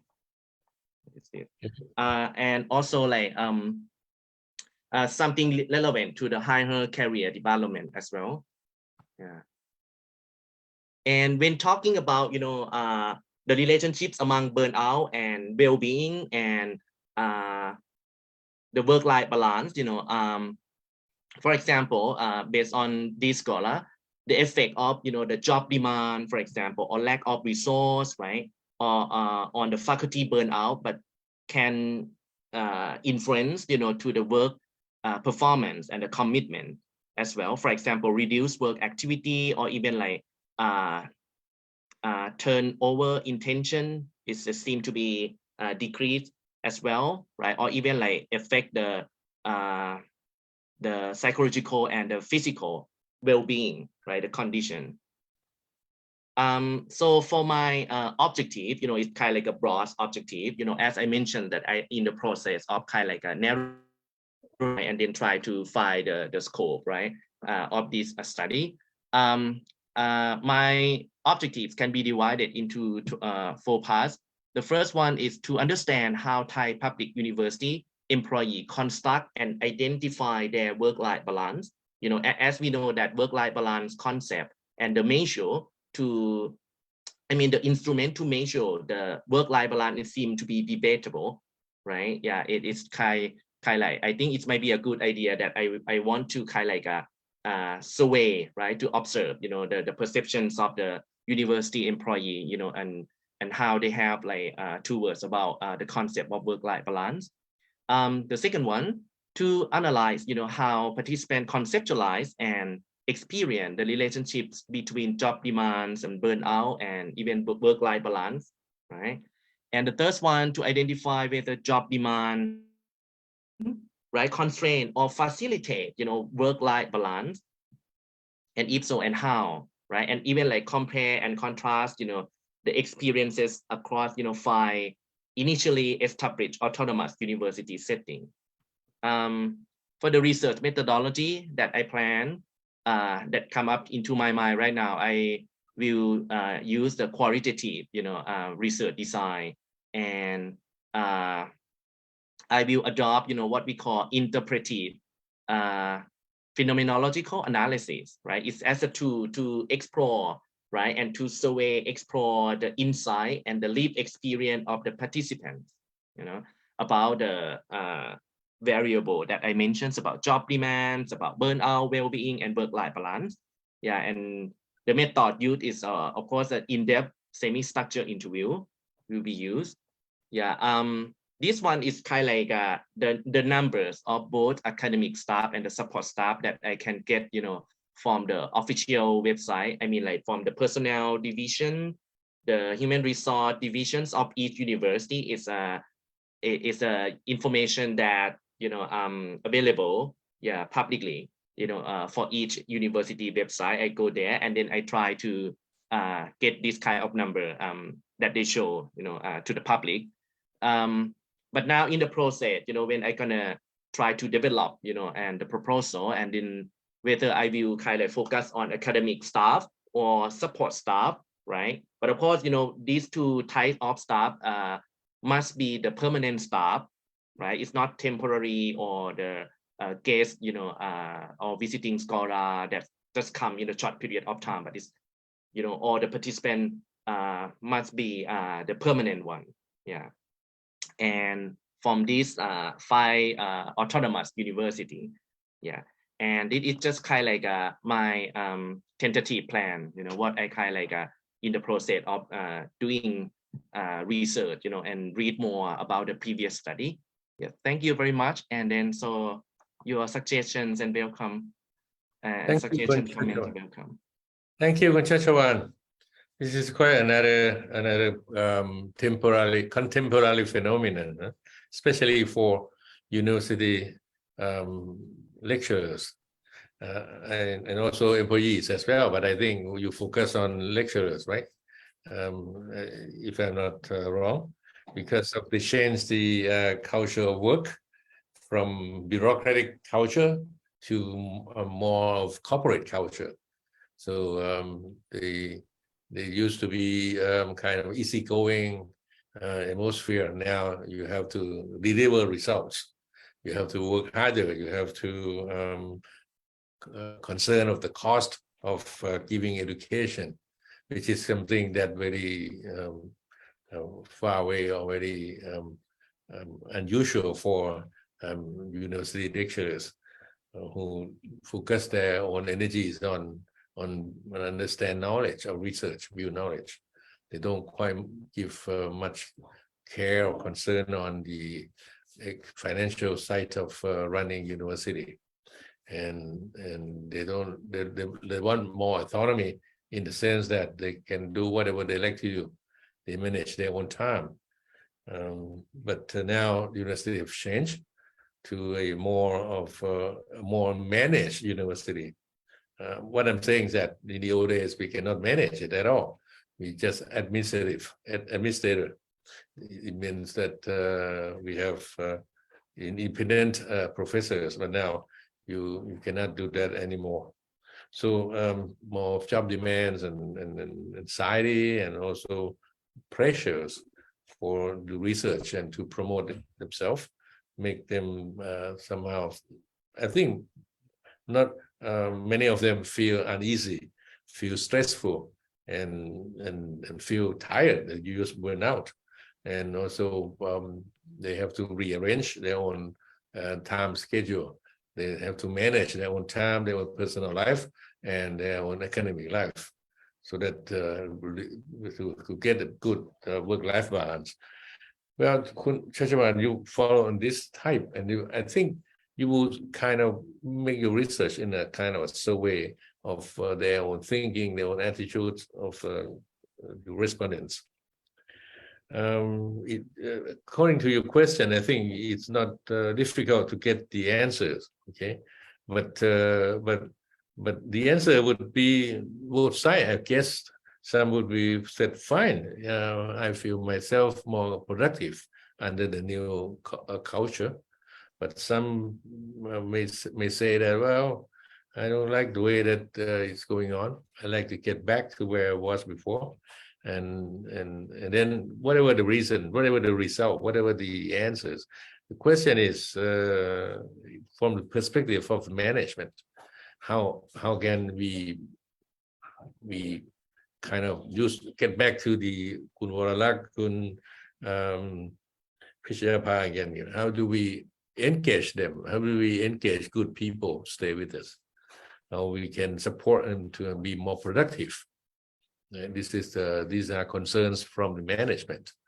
Okay, and now as the market of higher education is very shaky, and we have challenges of new technologies in learning, and then I think the issue more complicated rather than facing only corporate culture that replacing the bureaucratic culture.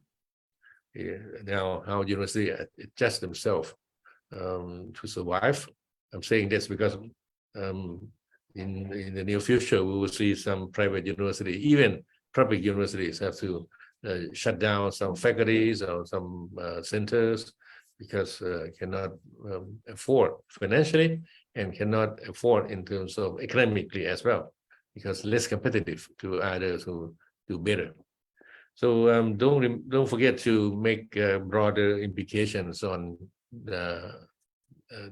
from our understanding of this kind of feeling or perception of university employees. Then how can we go on? Because we're talking about the what we call reinventing universities, right? That's what people said in Thailand. How do they invent it? If they have to invent, they have to start to reinvent their own people first. Because if you cannot reinvent professors, how can you reinvent a whole universities? Okay, this is quite a challenge question, even at this micro scale and also at the macro scale. Now, anyone like to share with Kun Chartchai this concern, please? Oh, we have men from Vietnam as well. Vietnam, we have usually people suffering from the same symptom Yes. or something different? When I listened to your presentation, Kun Chachawan, I thought what a pity because you cannot ask me as a respondent. Okay, because I'm in Vietnam, but if I work in a Thai public universities, perhaps I give you a lot of insights. So currently, you can see that I'm working at International University. It's a public university of Vietnam, in Vietnam. And at the same time, I'm a lecturer and I have a lot of paperwork to maintain 3 different certificates of the education quality as well. The first one from the Ministry of Education and Training in Vietnam. The second one we must maintain for the AUNQA at the institution level. And currently we are applying for the ACBSB for business school. So a lot of paperwork, and I agree with you that it's intervened the work-life balance and it affect the job burnt out as well. But what a pity because I'm living in Vietnam, not working for Thai public university, so I cannot join your research. And it's also interesting that you apply qualitative methods for your topic. I do the same with my dissertation. I use qualitative as well. So when you identify there are almost 10,000 staff in 5 public universities, so approximately how many participants do you intend to conduct the interview? And do you use any software that can help you to analyze the data? Because analyzing qualitative data can be a headache.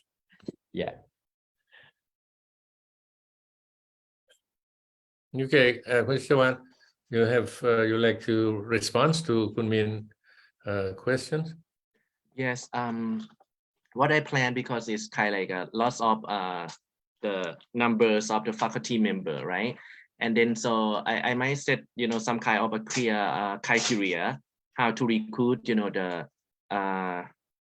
selected participant, right? Because like just imagine about one university, there are many schools, right? There are many faculties under one university. Choose I kind of like interview, right? Recruit like the lecturer who are like have the teaching, like a teaching practitioner only, by not involved about managerial duty or executive duty, or I kind of like have to recruit another sets like both the lecturer who are in charge for executive or managerial levels, and also just for teaching focus lecturer like that. I will kind of like maybe have to set a very clear criteria about that. And another one I forget is about what you call question again. Or the software. Okay, the software is actually I had the experience using the NVivo, right, from qualitative course from Ajahn Tui as well. But I would say that it's a helpful to sort the data, but it's not analyze data for art automatically. We as a human, we have to analyze, but it's help to source the data.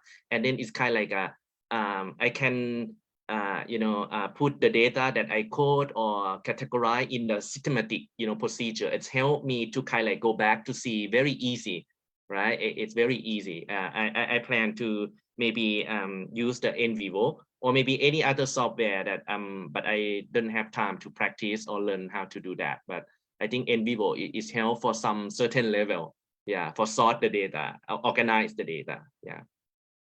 Thank you for your answer. Yes, thank you very much. Okay, and some other people who likes to share with Kun Chachawan?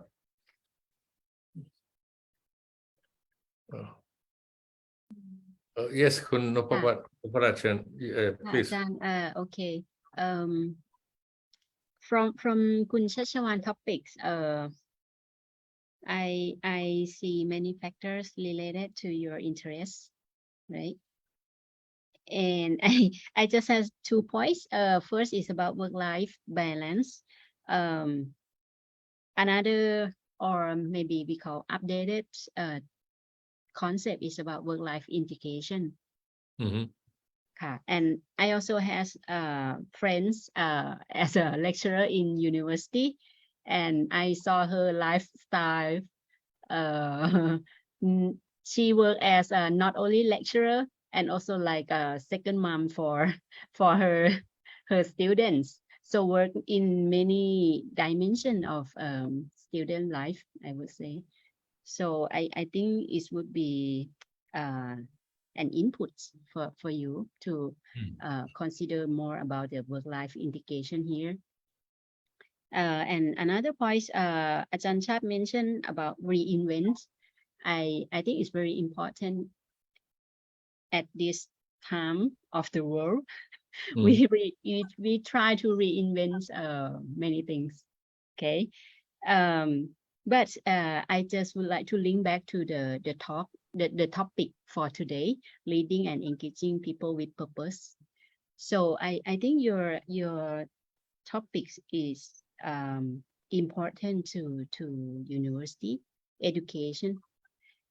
What is the purpose of higher education? Maybe you can share from your opinion and why you want to study this. So the purpose would lead you more narrow down and more meaningful. Yeah, just would like to know your opinion. Thank you. Okay. Yeah, It's the purpose of the higher education, right? But at first, I think it's like to educate the people is the main goal, right? Especially like I moved from Mae Fah Luang University, and now it's to Ram Kamheng University. It's open university in Bangkok, Hua Mak, right? And so the philosophy of the university kind of like offer the education for all age, right? And we not mind like how well and poor you are, or even like the religion, or even the age, right? It's kind of like the main aim is like provide like the education for everyone who kind of like have inspiration or desire to gain the knowledge, right? To improve, their better future. And the second one is kind of like, okay, the university provide the degree, right? Educate the people. But the university kind of like have to, what we call like reinvent the curriculum and make it suit to the labor market, right? That it's kind of like what we, I think the people in the university context kind of like facing right now, or even newly graduate, right? They cannot looking for job, after they graduate, and it just seem to kind of like maybe some of the people in the society kind of like a devalue, right? The degrees from the higher education. Some people say that it's not necessary at all. It's not what, for the people to spend like 4 or 5 years to study. It's too late, after that, and after they graduate and no job for them, right? And even the university try to have the new program more and more, but it's highly competitive. Yeah. That is kind of like the thing that is come up into my mind. It's about the goal of the higher educations, right? I think, yeah, the main goal. Yeah. Yes.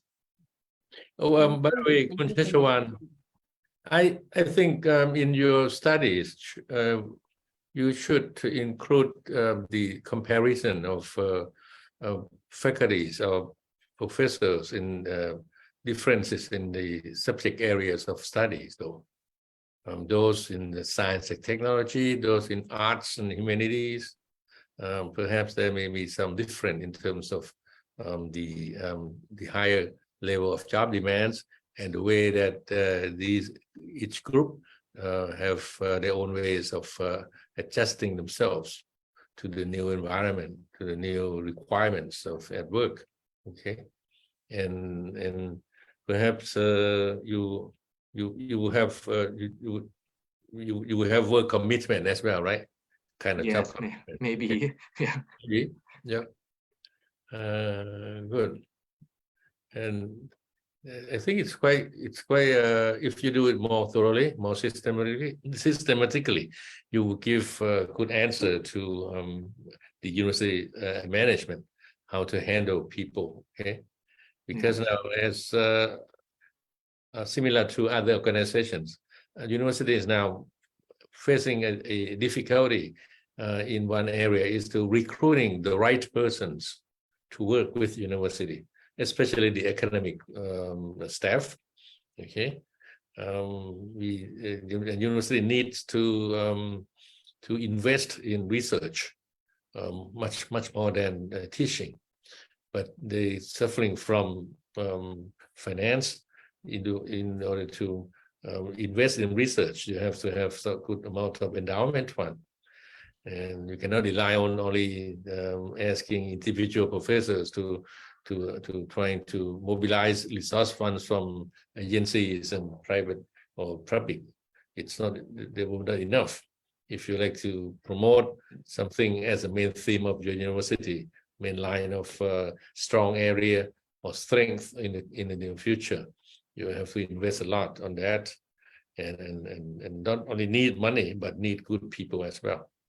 I like you to cover this as well, to look at into the future, okay, of each group of your sampling. Let's ask them about this question. Okay. Yeah. Yes. Good. Thank you very much, Ajahn, and all the commentator. Okay. Now we turn to the last person. I'm sorry, Khun Piyapong, keeping you wait for a long time. But the topic is quite interesting for expat teachers as well, and the concept of the intelligence, what you call it, the what you call it, the term is quite difficult to understand. Intellectual intelligence, okay, and see that how we between the expat and organization will fit to each other. Yes, please elaborate more on this for us so that we can learn together with you. Please, Khun Piyapong. Thank you so much, Professor Chartchai. Good morning, my classmates and also everyone who is in this HROD talk. So I can feel somehow of a connection that all the past 4 presentations ahead of me, we all see the relevance of how we want to the employee experience, employee engagement. Those are the variables that every corporate organization want to maintain its employees in order to increase their competitive advantage in the business. Yeah. So now, in my research interest, I'm going to look into in what variable that we will be able to increase this kind of employee engagement or employee commitment. Yeah, through the variable that I see within the context of expat teachers. Yeah, which is in the business that I am currently in right now. So the topic of my tentative research is on the impact. I want to see the impact of workplace spirituality on the PO fit of this group of people, the expat employees who work in Thailand. And then I also add a moderator as actually it's a cultural intelligence, CQ. In the study, and let's look into how it comes up with this topic. Okay. Yeah. So workplace spirituality, actually, there are previous studies that have been proven its effect to the workplace. To individual and organization. Such as job satisfaction, organizational commitment, organizational base, self-esteem, innovative work, and etc. So far and so forth. Yeah, and then, but in this kind of study, there are very few empirical study that has been conducted to test the relationship between workplace spirituality and also the PO fit. Yeah, and yeah, as we know, I mean, I will tell you that, I mean, the PO fit effects on individual retention to organization. I mean, yeah, I mean, it is already tested that PO fit effect individual, I mean, what about intention to retain in organization, which is studied by Schneider. Yeah, that organization retain employees who share organizational values. Yeah, and then there are like other couples of studies that also trying to confirm this kind of relationship between PO fit and employee retention. Yeah, and then looking into in the specific lens of each variable for workplace spirituality, I mean, from Ashmore and Dushan. So they look into 5 dimensions of workplace spirituality. So workplace spirituality, according to Ashmore and Dushan, they look into the connection. I mean, the connection between a person and also the workplace. But in they call it like in another level, not only like the physical level, but perhaps in the mental level. Yeah, and then a compassionate level. Also mindfulness is also the maybe when we talk about workplace spirituality, you will also can immediately relate it into mindfulness, right? I mean, about practice of mindfulness that can also increase the level of workplace spirituality. And then workplace spirituality will also increase the meaningful work of an individual. And lastly, I mean, I think this is perhaps maybe the highest state of workplace spirituality, that it will transcend individual or a person, employees, into another level of engagement into their work. Yeah. So we don't only like focus into the work that, okay, we work because we like it, but perhaps in another level where we see that we work because we see a deeper meaning, a meaning beyond the material things that we are getting back in return. Yeah. So these are the 5 dimensions from workplace spirituality according to Ashmore and Dushan. And then into the PO fit, what we call operationalization. So there are three aspects in the study that I want to look into. So first, like they will see the values congruent. So I mean the matching of values between a person and organization. The second one is the goal congruent. So the matching, I mean how it is met between personal goal and organizational goal. Yeah. And lastly is personality climate congruence. Yeah. So actually it's like how like I think it's like personal preference, right? Like when you are into the organization will have its own environmental, I mean, setting. Yeah. So if we feel that there is a match in that one, perhaps that will also increase the PO fit in the individual. Yeah. And yeah, I mean, then we go, that is like in a general context, right? Yeah, I mean, in organizational as a general. Yeah. But when we look into in a specific context, such as international school context, yeah, I mean, high turnover of the teachers is really one of the major challenges in this kind of business. Yeah, I didn't put it in this research, but I mean, would say that I mean every year, I mean every international school, I mean in general around the world, we somehow lose, I mean 20% of teachers. That's around like 1/5 of the whole population of the expat teacher that they need to include yearly. And what is the negative impact of like, I mean, having high turnover rate in the international school context? So first, there is like, this interrupts student learning. We know that, I mean, if the school keep on changing the personnel, right? I mean, there will be the interruption because, I mean, when someone new coming in, even they have experience, I mean, teaching experience, but they have to apply it into a different setting, which is like, let's say that Thai international school. So they need some time also to adjust themselves and to familiarize with the audience, which is the student, the Thai student. So that is somehow interrupt the student learning. Student has to also learn to adjust with the new teachers. Yeah, that is, yeah, it's like, yeah, that are the impact that of the high turnover rate of the teachers. The second one is the school finance resources. Yeah. I mean, in the international school business, I mean, by recruiting a new expat teachers, it won't only come with the total package, including not only like the salary, but that includes like housing allowance, settling package. I mean, yeah, all those things we need to give like a very premium insurance benefit because they are living in a foreign country. So those are the things that we need to provide in order to attract them, for them to commit themselves to your school. If our school doesn't provide, I mean, a very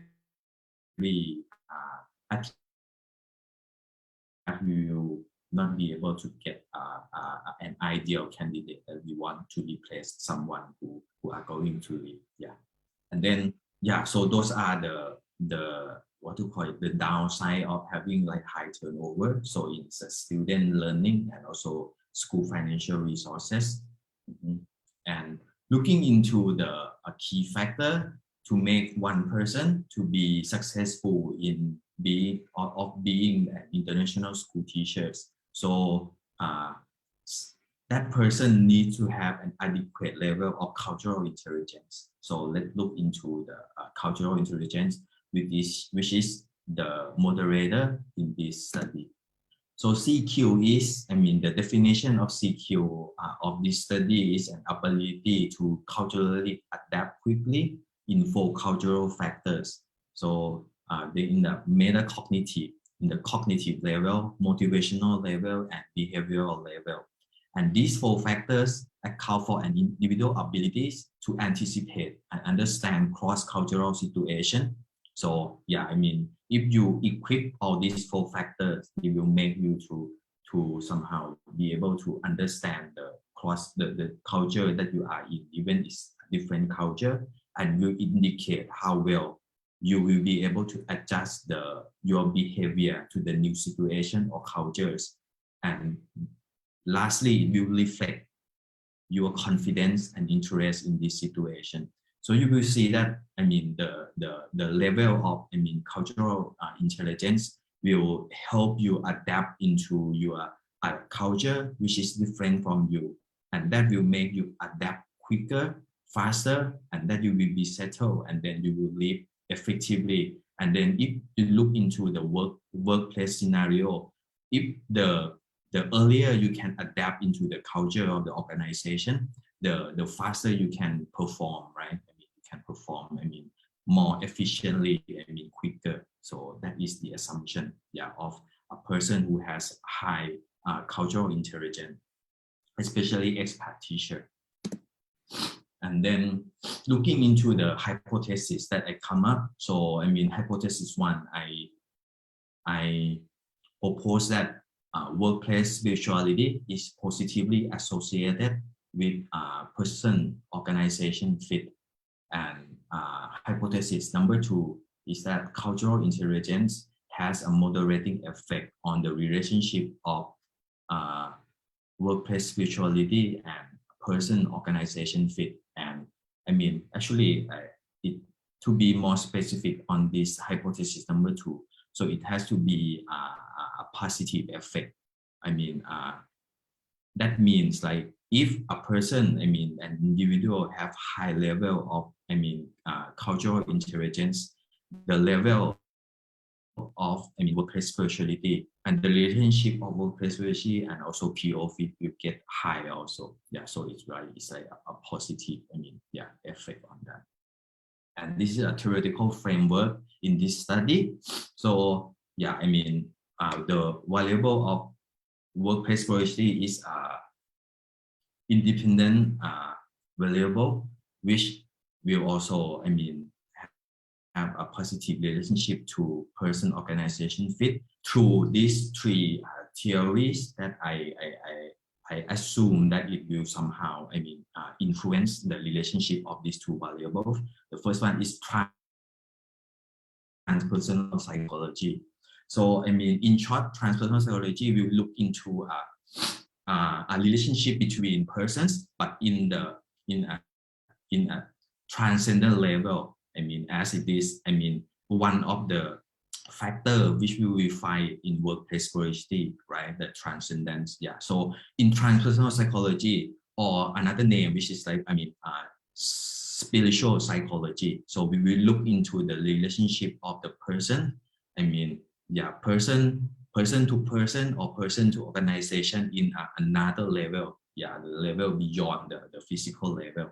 Second one is interactional theory. This interactional theory actually derives from forensic psychology. So they believe that, I mean, how people interact to each other will also contribute to how people behave.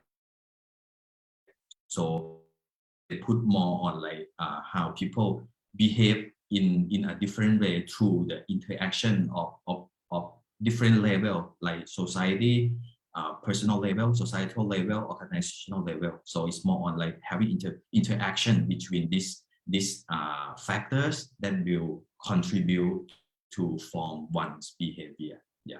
And the last one is attraction, selection, and attrition model. So this is quite straightforward.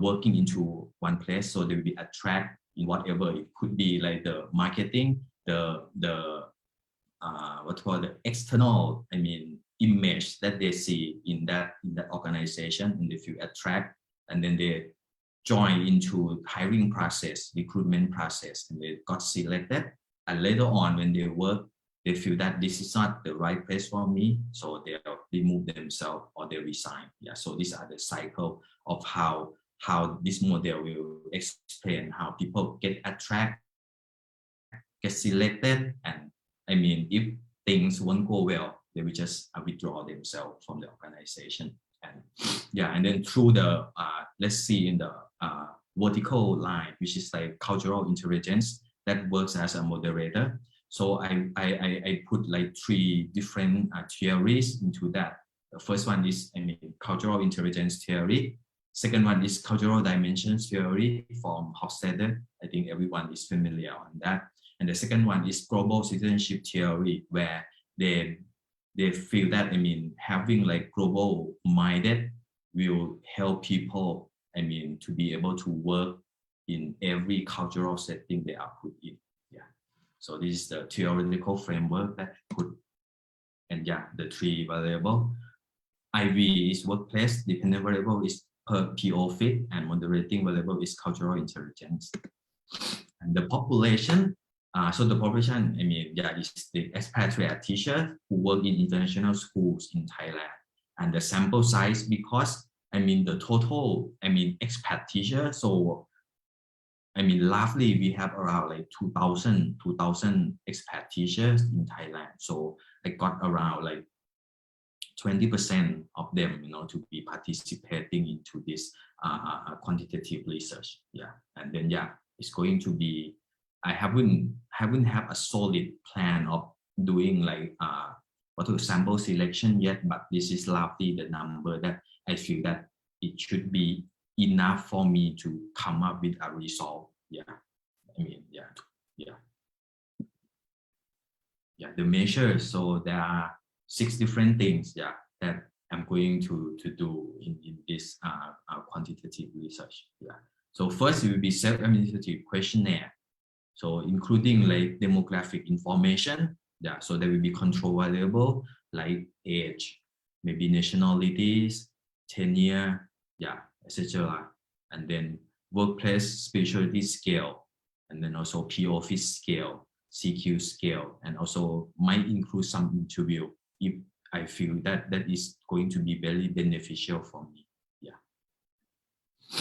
And that's a rough, what to call it, idea of how my research is going to be. Thank you so much.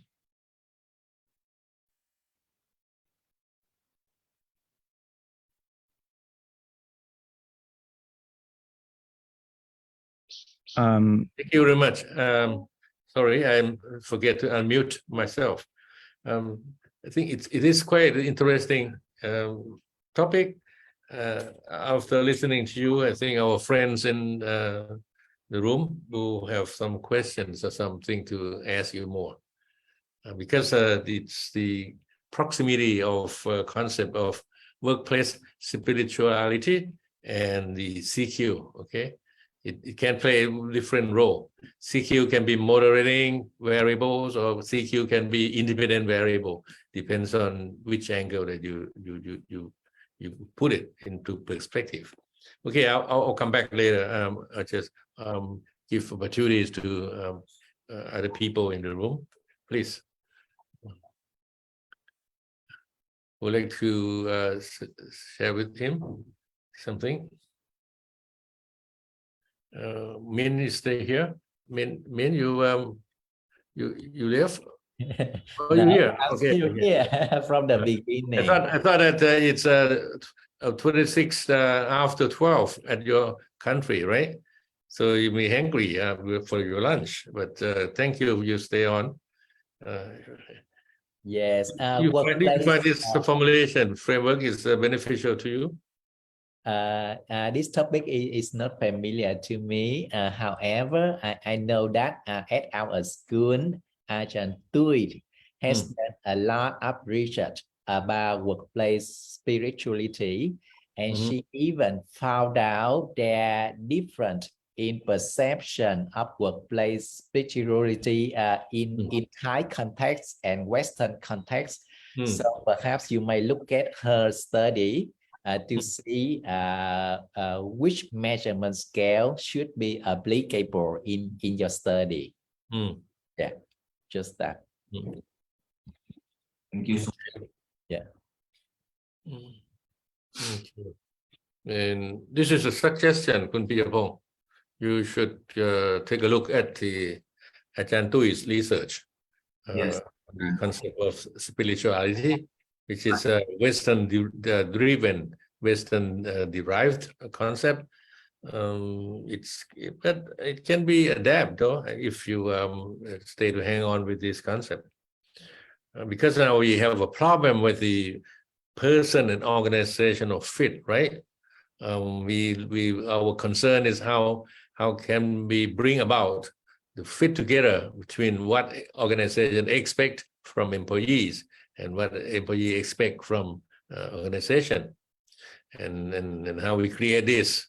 Kun Piyapong picked up the concept of workplace spirituality, and also together with the CQ. So I'd like to see as well that the direction of relationship will go in what direction once you get the data from your 400 respondents. Okay, it will be another way around. I don't know. You can put a hypothesis on that. You can test though. Because I have seen the concept of CQ became popular. It's about 10 years ago when people are aware of the effect of globalization, when labor mobility in our global is quite normal before because of COVID-19 though. So that we'll find that in order to produce, to build up our citizen to be kind of global citizen, well, one area is to instill kind of the intelligence in terms of cultural intelligence, so that people will be more of adaptive, more of able to understand complex situation, different substance, different circumstances, things like that. And so as I myself, at first I thought to myself that, well, if we have a good high level of CQ people, it will be not difficult for us to work with them. If we in Thailand, for example, if we have some expats who have a high level of CQ, and when we interview them, when we recruiting them, we will quite be sure enough that they will work well with us. because people with high level of CQ are more flexible people, right? Adaptive people, and that should be not only good for organization but good among employees as well, because we have multinational staff now in organizations.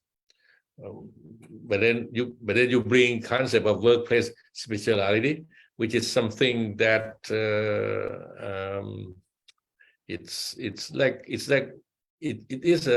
not the innate thing.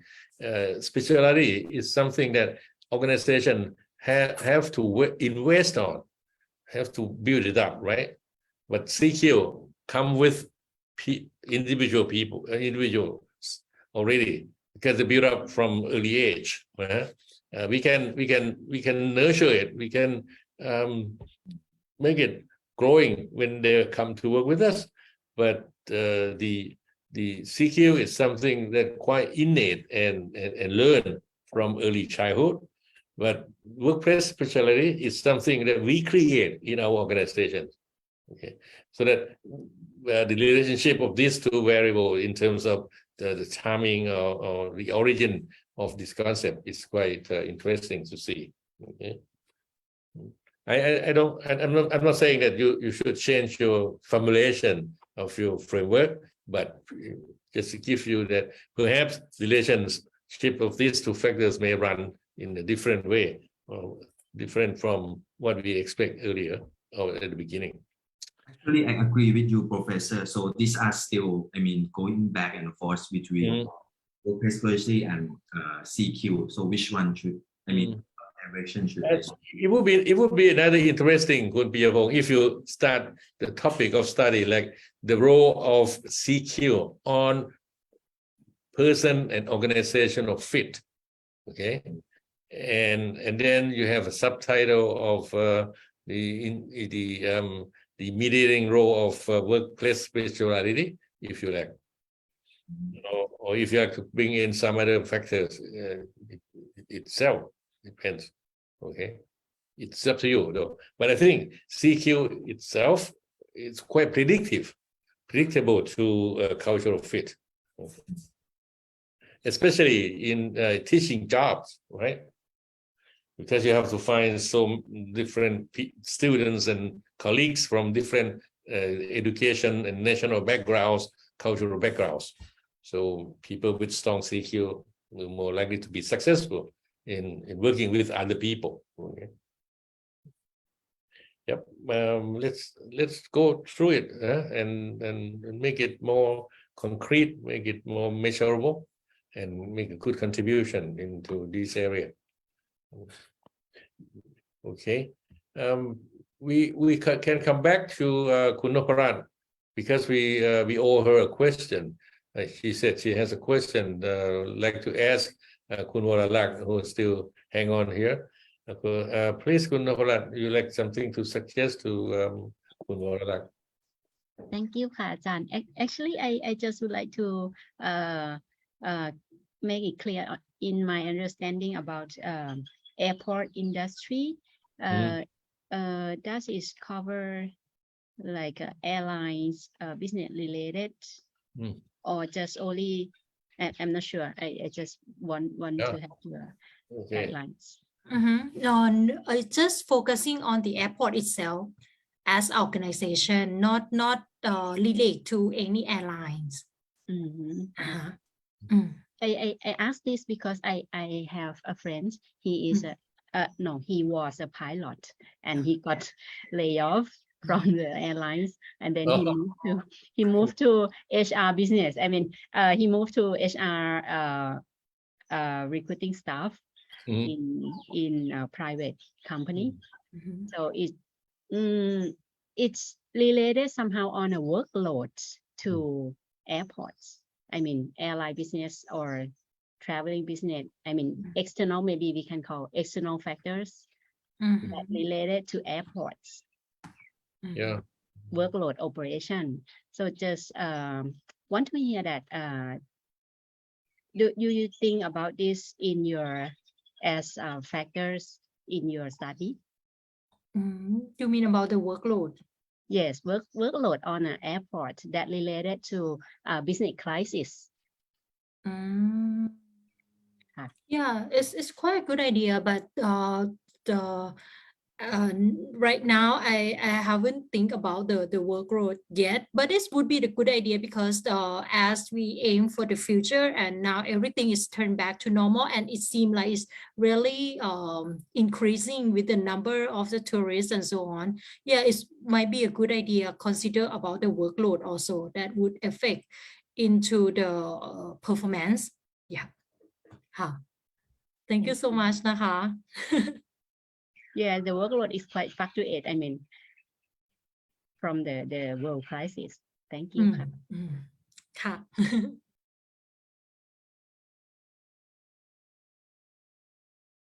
อาจารย์คะ Did you find it useful for Kun Napalat's ideas on workload? Yeah, because it's really, as it's shown right now, after we open the countries and it seems like people travel a lot more than it used to be before the crisis. Yeah, especially during this time, no? Yeah, so it could be a factor that affect the performance also, how people can handle the situation after the crisis. Yeah. Okay, good. Just a minute. Hello. No. So thank you so much นะคะคุณนก Welcome ค่ะ You're welcome ค่ะ Okay, thank you very much. We have a quite productive and fruitful discussion, and I'm glad to learn from 5 of you about your research. And I think our colleagues and friends who be with us the whole morning will benefit as well, to more or less or in one way or another. And but altogether, that all 5 topics direct towards how to increase the improve the organizational performance, which is something that we can look in a different way. Whether we look at the profit, we look at the total outputs, or whether we look at in terms of the happiness or engagement or commitment of the employees. Depends, but all 5 research ideas leads to answer these questions from different perspectives, different contexts, but again contribute to something of uncertain, because everything now, which is, I mean, as technological change so fast, and also with the kind of the subsequent change in business and in social gathering and in also other aspects of our life.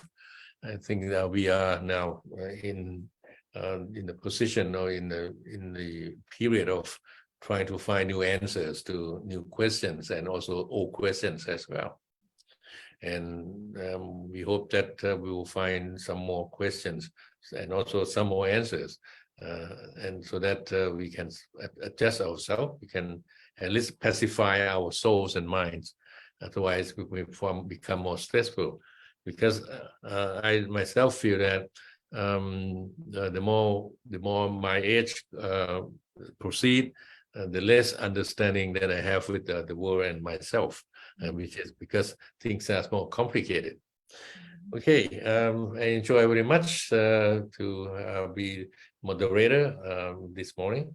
And I hope that all the presenters and audience will benefit from our discussion as well. And as we come to the conclusion of HROD Talk, the next session would be the next month. Please follow our school's website or our school channel of communication to see that the next HROD Talk, which will be the 147th forum that we organize, will be benefit to you. Thank you very much. I would like to end our forum today now, and wish all you the best luck. And as the end of the year and New Year is coming around the corner, so wish you all the prosperous life and also good health and happiness. Thank you very much. Happy New Year. Here, thank you. Yeah. Merry Christmas. Merry Christmas and Happy New Year. New Bye Year. bye. Thank you. Bye. Bye bye. Bye bye. สวัสดี See ค you รับ around. Good luck with